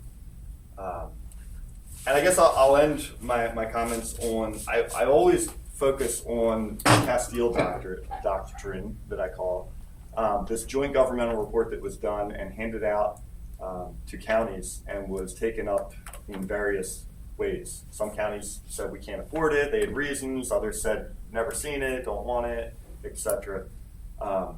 As a foundation of who we are and where we're going, I think we need to get back to looking at that and trying to really focus on pulling that through and understanding what are the gaps between what was offered by the government itself, right, by our own joint governmental staff. What were the suggestions at a very granular level, and where are their gaps? Right. So as president of the Montgomery County Constable Association, we are one of them. We are a county without a handbook, as suggested by that joint government study. We don't have all the work and enjoy all the things that other counties, maybe to our neighbors to the south, like Delaware County, get to do because of varying reasons. However, that is the core and the foundation that we'd like to build on. And I don't know if Lou, our president for the PSA, wants to add to that, but I would say that to the other associations and to this board that we use that sort of as a guidepost as to what we're looking to do and where we're going. And when we see gaps in that, it leaves room for bills out there like the one being proposed by Josiak, right, that shift all of our work over to other groups like the sheriffs. And we want to be careful of that. So we feel like it's really important for the Joint State Commission to be heard on their report and to follow through with that. So, thank you. Us at Delaware, just one more thing on here. Us at Delaware County pretty much mirror that joint. I mean, we have a great administrative office, they create oversight, we have an oversight committee, and if there's any problems, that everything's shot through them and it's dealt with. And there's problems. There's problems everywhere we go, and it's great that we have that oversight. But we at Delaware County utilize the constable system the way we are trained to its fullest. Okay? Okay, thank you. Yes, Ron. Question for John. As you're trying to pull the data and stuff, as far as by the counties of who's not working and everything, if you could stipulate that of who's not working within that county, because there are guys like myself who can't get work in the home county, but find work elsewhere. And it'll still show up on your reports as being generated, but still it's kind of misleading because of the fact that we feel that we should be getting work within the county and stuff. So if you could pull it stipulating who's not working within that county, I think that would give more accuracy. We take that in consideration. The data they provide us, it is broken out by name, so I can see that. Craig worked in 7 counties. He got 2 things here, 5 there. So we do, when I crunch that down, I am counting that individual got X amount of dockets out of whether it was 5 counties, 1 county, or whatever. Right. So we are looking at that, and where I'm counting you is where you got the most work. Right. Not necessarily where you're elected. If you're doing the bulk of your work out County A, that's where I'm putting those numbers statistically. And that's what I said, we're going to break this down statistically. So, because I'm yet to find a county where there's 10 guys certified and there's 15 guys working. Right. There's always it's always less than how many are. And so I'm labeling any constable in their highest volume count as far as county statistics. Right. It's still going to give us the same kind of information. Right. So if we get this information, what do we plan on doing with it? Right, we have it now, and like I said, just we're trying to break it down into usable data. Because the way AOPC gives us, we're getting the volume of data, and so we have to look at what do we need out of it to make sense out of it. So that's what I've been going through, and I literally I spent on 2016, and I'm not done yet. I spent about 2.5 days so far, sorting this data, putting it in a usable format. So at the next board meeting, our plan is to give a report to the board, and we'll make it accessible because it is going to be generic. It's not going to be by name, because I think I don't want anybody getting into a pissing contest over, So, but it'll be usable then for you guys in purpose of approaching legislators or whatever to say, hey, look, we got a small number of guys moving a lot of paper. So if you want us to be trained to do this, you should be supporting the train in whatever fashion that is. And if I could just add to what John stated, the work group that met last year, one of their big initiatives that we'd like to get back to was they felt that if you are not doing work for the courts, you need to pay to come to training. So we will bring that up. That will be part of one of the initiatives that the work group will be working on for the future then as well. And that information we'll be able to give back to them. And go ahead. So to hear the cries of my fellow constables, what if they can't get work? Well, and I don't want to sound cold, but that's really not the issue of the board. Yeah, I got it. The issue of the board is somebody comes to us, says, I've been elected, appointed as a constable, I'm eligible for training, I go to training. And as far as the pay, hey, you got to work for the court to come to training, that's something that work group needs to discuss because there's hurdles there. How do we accurately validate you work for the courts in the previous year? And I go back to the example of prisoner transport. There's no CETA fee, so I know those numbers aren't in the data. If you did nothing but 1,000 transports last year, you're not showing up in that data right now. Or do we? And I know that, but that's why we have to look at what else do they have. Is it one piece of paper? If they serve one piece of paper for the courts, they go to training free of charge? Or is it 100 pieces of paper? That's something that needs to be There's still a lot discussed of and issues resolved there that need to be before looked at. anything is put in place. I think all that information would be very helpful if we have to go to legislation. Right. Even say, hey, listen, you're not utilizing them. This is the problem that it creates. And that's why I'm trying to get through this data. Because the other thing too is a lot of my time, I'm split between deputy sheriff and constable, but as of October, I've also been involved in the safe school issue that PCCD now has. So that's taken up of my time. And so, I'm now kind of, and each program's getting billed accordingly for my time. But I'm now lost time that I could have spent more on some of these other things. So takes me longer to get some of this stuff done. So. Just to add on to this whole discussion, in the past year I've gone out and I've talked to DJs who use constables, but I've talked to DJs who do not use constables, and I've asked the question why. And I've had some standing going in and talking to them because I tell them who I am. I'm on a constable training board. We have financial issues. We have courts that aren't using. I understand you're one of those DJs that does not. And I ask the question why. And what I'm finding out from the majority of the DJs I talk to is their belief that 2014 report provided the structure, and that's what they want to see. But they don't want to see a county handbook. They want to see a state handbook. They don't want to see a county constable review board. They want to see a state constable review board. And for those guys, they are telling me, these judges, both guys and girls, the judges are telling me that to get acceptability statewide of your program, Craig, you guys need to have a state concept. You're saying you're state constables, but to be state constables, it should be a state handbook and a state review board. As a DJ, I sit here and I have a judicial review board. If I screw up, if something needs to be reviewed on me, how come you guys? Because we feel it's too partisan in the county at the county level. So I really think the thrust of the organizations is if they can push that framework of that 2014 report through, but with a state review board and a state handbook versus county, I think that's the leap that is going to have to be taken by this program to get full acceptability across the state. I mean, this is talking to DJs that don't use constables and hearing their reasons why. So that's the part that we need to get over. We can do all the things in the world as far as surcharges and how we train and what we train and all those things. But unless we're accepted, and then the constables that say I can't get work, change that to, okay, now all DJs are on board. If all 550 or whatever it is, DJs across the state use constables, now does that bring that number back up to acceptable levels of people that are actually have work available? They train and they can work. It's not because they can't find work.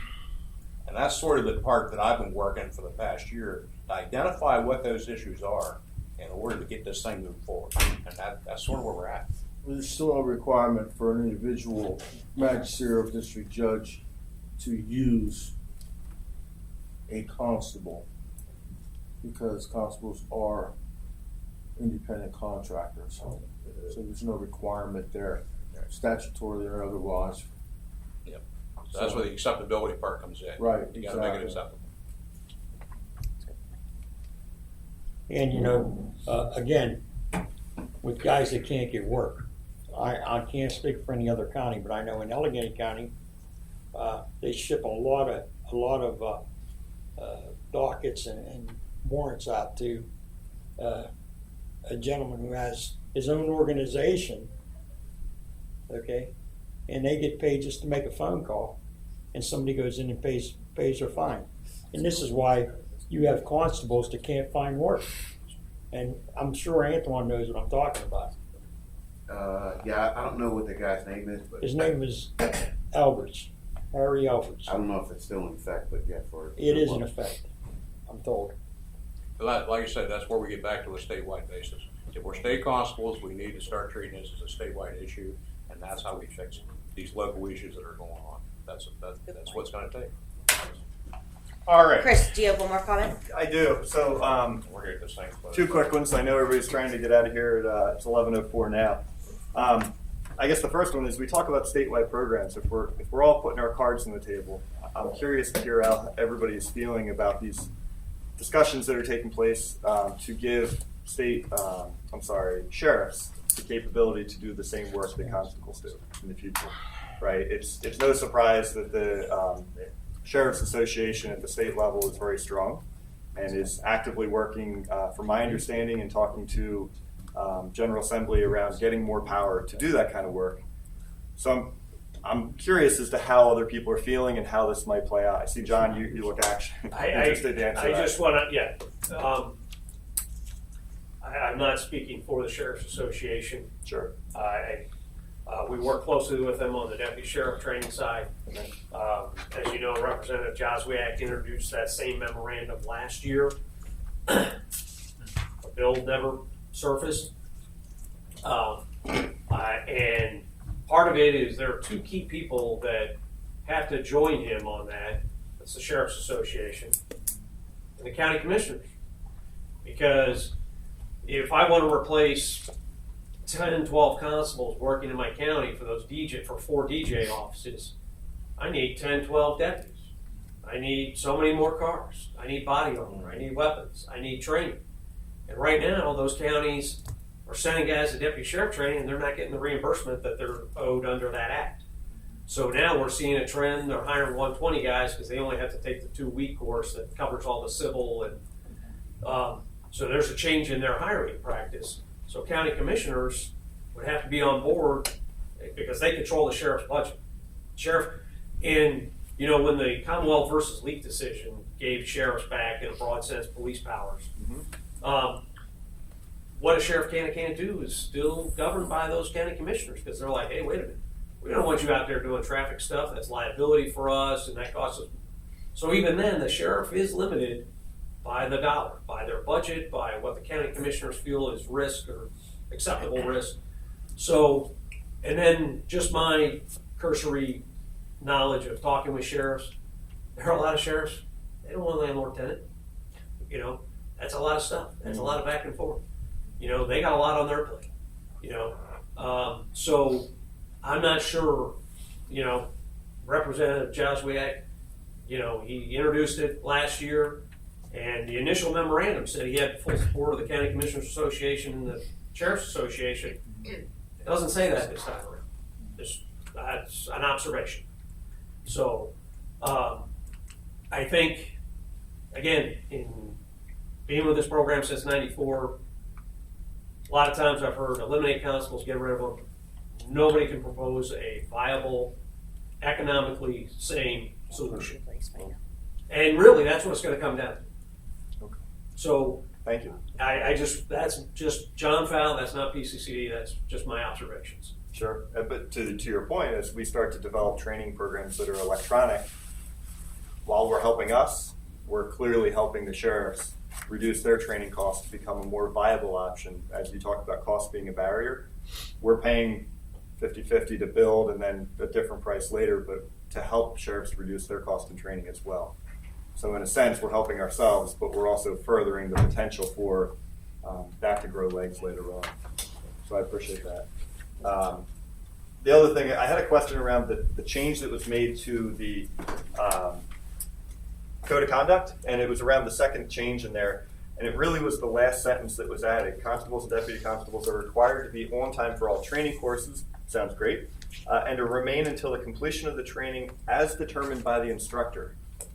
So this gets to some of the comments that we were talking about in the work group around, gosh, we have 8 hours of training, but it really finishes up in about 6.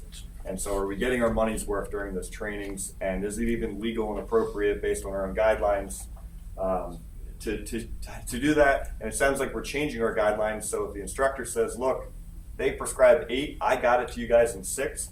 Does everybody agree that the Super Bowl's at 3? Yeah. Let's get out of here a couple hours early. This is allowing that? No, well, so I'm kind of curious as to the intent of what. I don't think that's what the intent is. No, the intent is to let constables know that instructors, for example, I was at a basic firearms class in January, Lancaster, and I talked with Mike. We were there, and because of an impending snow and ice storm Saturday night into Sunday, you know, the instructors are allowed a certain amount of discretion based on those factors. okay?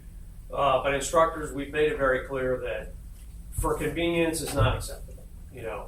So, for example, on that basic firearms, you know, the dilemma is, do we try and say, hey, tough crap, you gotta be here at 8, half the class doesn't make it because of the weather? Or do we say, okay, guys, we're not gonna start till 11, you know, and this is curriculum deviation. The instructors have to fill out a curriculum deviation as to why they, and mainly with the firearms, because a lot of outdoor ranges, hey, you know, we end up starting 2 hours late because of lightning, you know, whatever. Mm-hmm. They do have discretion, and that's all that's saying is letting constables know that there's a reasonable reason, there has to be a reasonable factor for that instructor to exercise that discretion. It can't be, hey, I think I can cover this in 4 instead of 8. That's unacceptable. Yeah, the Super Bowl's on, so we're going to be out by 3. That's not the intent. Right. Okay, I just want to, I mentioned that because I don't think I've ever, to be completely blunt and direct, I don't think I've ever stayed the full prescribed time period, maybe once, right? And it has become the standard decorum, and I want to make sure that we're getting our money's worth. As we talk about saving money. And that problem will decrease with online training. That's Do you fair. think you're getting your money's worth? Let me ask you that. If the information in the module has been thoroughly presented to you, and you feel that you've gotten something out of it, taking the test, and yet you look at the clock and you see it's 4, not 5, you feel that's okay then at that point in time? So I think there's a number of factors that play into, have I gotten things out of it, right? Was the curriculum designed appropriately? Was it delivered effectively? Right. Was there appropriate amount of classroom discussion to have an opportunity to share and crossbreed information? There's a lot that goes into that. Those are 3 examples. Personally speaking, I'd say no. I think that I would ask for more. We've limited training to a condensed model, and I think that there's this persistent, hey man, I got other stuff to do. I know it's once a year, but I got other stuff to do, and today's today. I'm not worried about the rest of the 365 days of the year. And so I would say that it's an opportunity that we're paying for, that we have professionals in the room to help guide us, that let's utilize that opportunity. Because that potentially could mean the difference between someone's good decision and someone's bad decision in the heat of that moment. The time is certainly set in there to prescribe a standard, right? Our program is not the only one. All programs have time requirements. And I have to wonder if other programs experience the same kind of thing. On the deputy sheriff's side, we actually have the opposite, because deputies don't want to be released early because that means they're supposed to go back to their sheriff's That's office. a pay issue, right? And they're getting a day out of the office, so to speak. Right. You know, they're not sitting in a courtroom or on the magnetometer or Sure. serving warrants. So kind of there's a flip side of that. They're in no rush to, you know, do they want to get out a half hour early? Sure. But they don't want it cut off, you know, because then, you know, so in every training program, barring somebody sitting there with a clock and monitoring that instructor, it comes down to the integrity of instructors. I really hate to say it, but that's, and Agreed. you got great instructors and you have less than stellar instructors. And it's hard to sort those out. And that's where we need to hear about that stuff. And the other variable we've got as an instructor, I can tell you, is I may have a class of 10 or I may have a class of 30. So how quickly that thing runs. I may have a class of 10, but only 3 guys in that class have been a constable more than 3 years. And I got 2 second-year guys that are asking all kinds of questions. So my time factor really goes all over the board. I mean, there's other variables that plug into this thing. Sure. You know, and for me as an instructor at the end, if I feel the material's been covered and I've answered the questions and I'm not getting any more questions forthcoming and I've covered the subject, I'm comfortable. But that's where the integrity comes in. As an instructor, are you comfortable opening the doors and say, okay, we're done for today because you've got it? Yeah. And so I want to be really explicit. I want to be clear. The training that we've received has been delivered professionally. It has been delivered completely. So this is not a complaint. This is just more of a guidance of, hey, let's just make sure that as we reduce the program, that we're not feeling that shift even further, because of the 8 hours we do have in class this year, we're now doing 6, whereas we used to have a lot bigger period, and now we're just cutting off that half an hour. Half an hour means a lot more when you condense the program. Well, keep in mind too, now that we are doing less in the classroom, the training providers have reduced their instructor pool. So that allows them to be more selective on their instructors. And also too, so if we get down to, we only got one classroom per year, skills day or whatever. Just like you guys competing for work at the DJ's office, these instructors are competing for remaining instructors, and I'm not, that's nothing, not a swipe on them, but it's competitive for them too. Sure, we have good instructors, I will say that. Not just, constables aren't just itching to get out to go see the Super Bowl. They're even itching to get out, get back to work. Potentially. Potentially. Potentially. And so it's one day, right? And so I say, if you're committing to going to training on that time period, you're committing that to that time period. You're not shortcutting or short-circuiting to say, I could go make money, forget this training thing. Right? I think it's important I know we it all comes agree on down that. to the subject matter as well. I've been doing this 30 years. There's a lot of times I've sat in the training and just threw my hands in the air and said, seriously, it's going to be a waste of time. Yeah. Entire day on levies when I've never done a levy in my life, nor do I want to do a levy. Right. But see, there's a lot of things that could have been, structured better where levies would have been optional training. In an ideal world, I'd like to see a whole lot more optional training out there. Because if you're opting into it, then you're more interested in it. That's a really good point. And I think that's one of those factors that goes into creating the curriculum. And so this is awesome to hear you guys thinking actively about that training and how it's delivered. Thank you very much. That's good. Just real quick, I realize the session's going long. No, go ahead. Is it me? Yes. Okay. I realize the session's going long. 2 quick points. John, is there in place now, or is there ever going to be an enforcement arm for the collection of the fees that we get from them that are supposed to come to the PCCD from the magistrate's office? Right. Until somebody puts something in legislation, and that's been the issue from the time the act was passed. There's no hammer on whether the fees paid to you guys or the surcharge assessed and collected to us. So we could always have this problem. Right. Look, right now, there's nothing in there for PCCD or anybody else, and I'm not going to get this correct. I believe it's Department of Revenue. That's kind of one of their general tasks is to assess that whatever state monies are to be assessed, collected, and turned into all these funds. I mean, there's all kinds of. I think that's under the broad Department of Revenue, and I don't mean to speak for them, but because the Auditor General goes out and makes sure, hey, are you assessing these things? Are you collecting these things?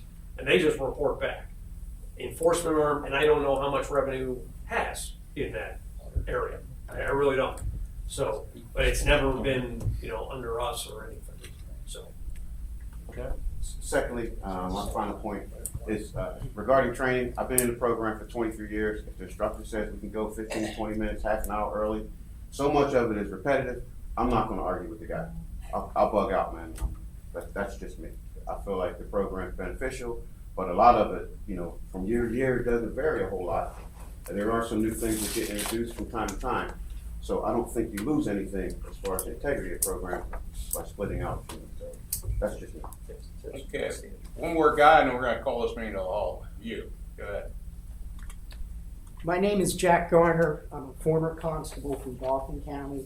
I'm also a citizen of the Commonwealth, a taxpayer, and a voter. At the last meeting on November 15th, the chair recognized me. I stood up. He told me very antagonistically to sit down. They didn't want to hear from a former constable. Please sit down. That's a violation of my constitutional rights. Since 1776, the Pennsylvania Constitution has provided for free speech and to redress government. Likewise, in 1789, the U.S. Constitution followed the Pennsylvania Constitution with the First Amendment. I'd like to know if I could ask the General Counsel, who isn't here, what that PCD policy is on citizens having public voice. I would like to receive a letter back from General Counsel, since they're not here, as to what the PCD policy is on public voice and whether everybody can be heard within reason of time limitations or getting off subject. And at the same time, whether you appreciate what I say or don't appreciate what I say, I feel I do have a right to voice my opinion and to ask questions. I would also like to point out one other thing. Mr. Fowl mentioned about deputy sheriffs, 2,300 deputy sheriffs, you said, but they are trained semi-annually, am I correct, every other year? Correct. So there's really 1,200 trained in 1 year versus constables go through training essentially 1,200. Actually, the board has moved to split that 20 hours, so they'll be doing 10 hours every year. So the act requires every 2 years, and the board, they have the leeway to say how much that gets done and when. So they will be going to 2,300 deputies online doing 10 hours every year. Okay. The other thing that I wanted to bring out is constables would be probably at the same level of training as MOPEC and deputy sheriffs. It wasn't for, in 1994 Act, them putting in a maximum number of training hours. Everything else in law enforcement has a minimum number of training hours, or it's up to their board to decide how many training hours. When I first started in law enforcement, MOPEC training was 160 hours. Then it went to 280, I think it was, 340, 520, and now it's up to 760 hours. That is a thing that we need to go ahead and address to the legislature, is to get our training not at a minimum, but leave it up to the board to decide what training we need and bring us up to the level of peace officer or police officer training that we should be. In regard to the initial putting of the Constable Education Training Board underneath the magisterial or the minor judiciary educational board, which was found unconstitutional by the Supreme Court, they said the purpose of a constable is a peace officer and a police officer to enforce the peace and keep the peace, and may also, as an option, do work for the courts. And I think that that is something that if we get back to, we can go ahead and provide a tremendous service to this Commonwealth. There will be opposition because police and sheriffs don't want to lose some of the money that they're making in doing some of these jobs. But the question to the legislature and overall to the citizens should be, what is the most cost-effective and efficient way to go ahead and provide peacekeeping services in this Commonwealth? I don't see why constables can't do things like school security, mall security, whatever, because it's really not security, it's peacekeeping. They're there to go ahead and enforce the laws of the Commonwealth when they're there to do the peacekeeping, including in a private place like a mall, telling somebody the mall management wants you to leave. That's no different than a police officer telling them, hey, the mall management says you're now trespassing, we want you to leave. Okay, well, thank you very much, Gardner, appreciate it. Do I have a motion to close out this meeting? I make a motion. Do I have a second? Roll call. John Bruno, aye. Bud Pikes, aye. Tom Pelista, right? Okay. Meeting's closed. Thank you very much, folks.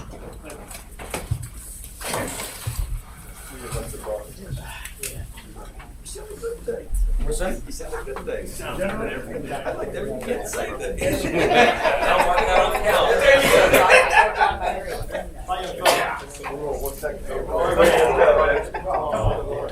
How you guys doing? I can help with you. You bet. Yeah, okay. Yep.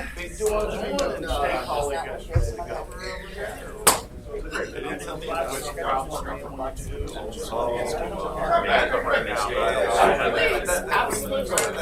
Back to you. I would have Because I knew I was going to go there, otherwise it's going to be Just that short stretch of stuff. Because traffic jams. So, I mean, I know you're just short of it and stuff like that. But I did that one day. It was like, oh, Jesus, it's like leaving early and stuff. We went on through. Some trucks that went through there and stuff like that. Jersey. You gotta know. It's gotta be. I tried to stay away from the one.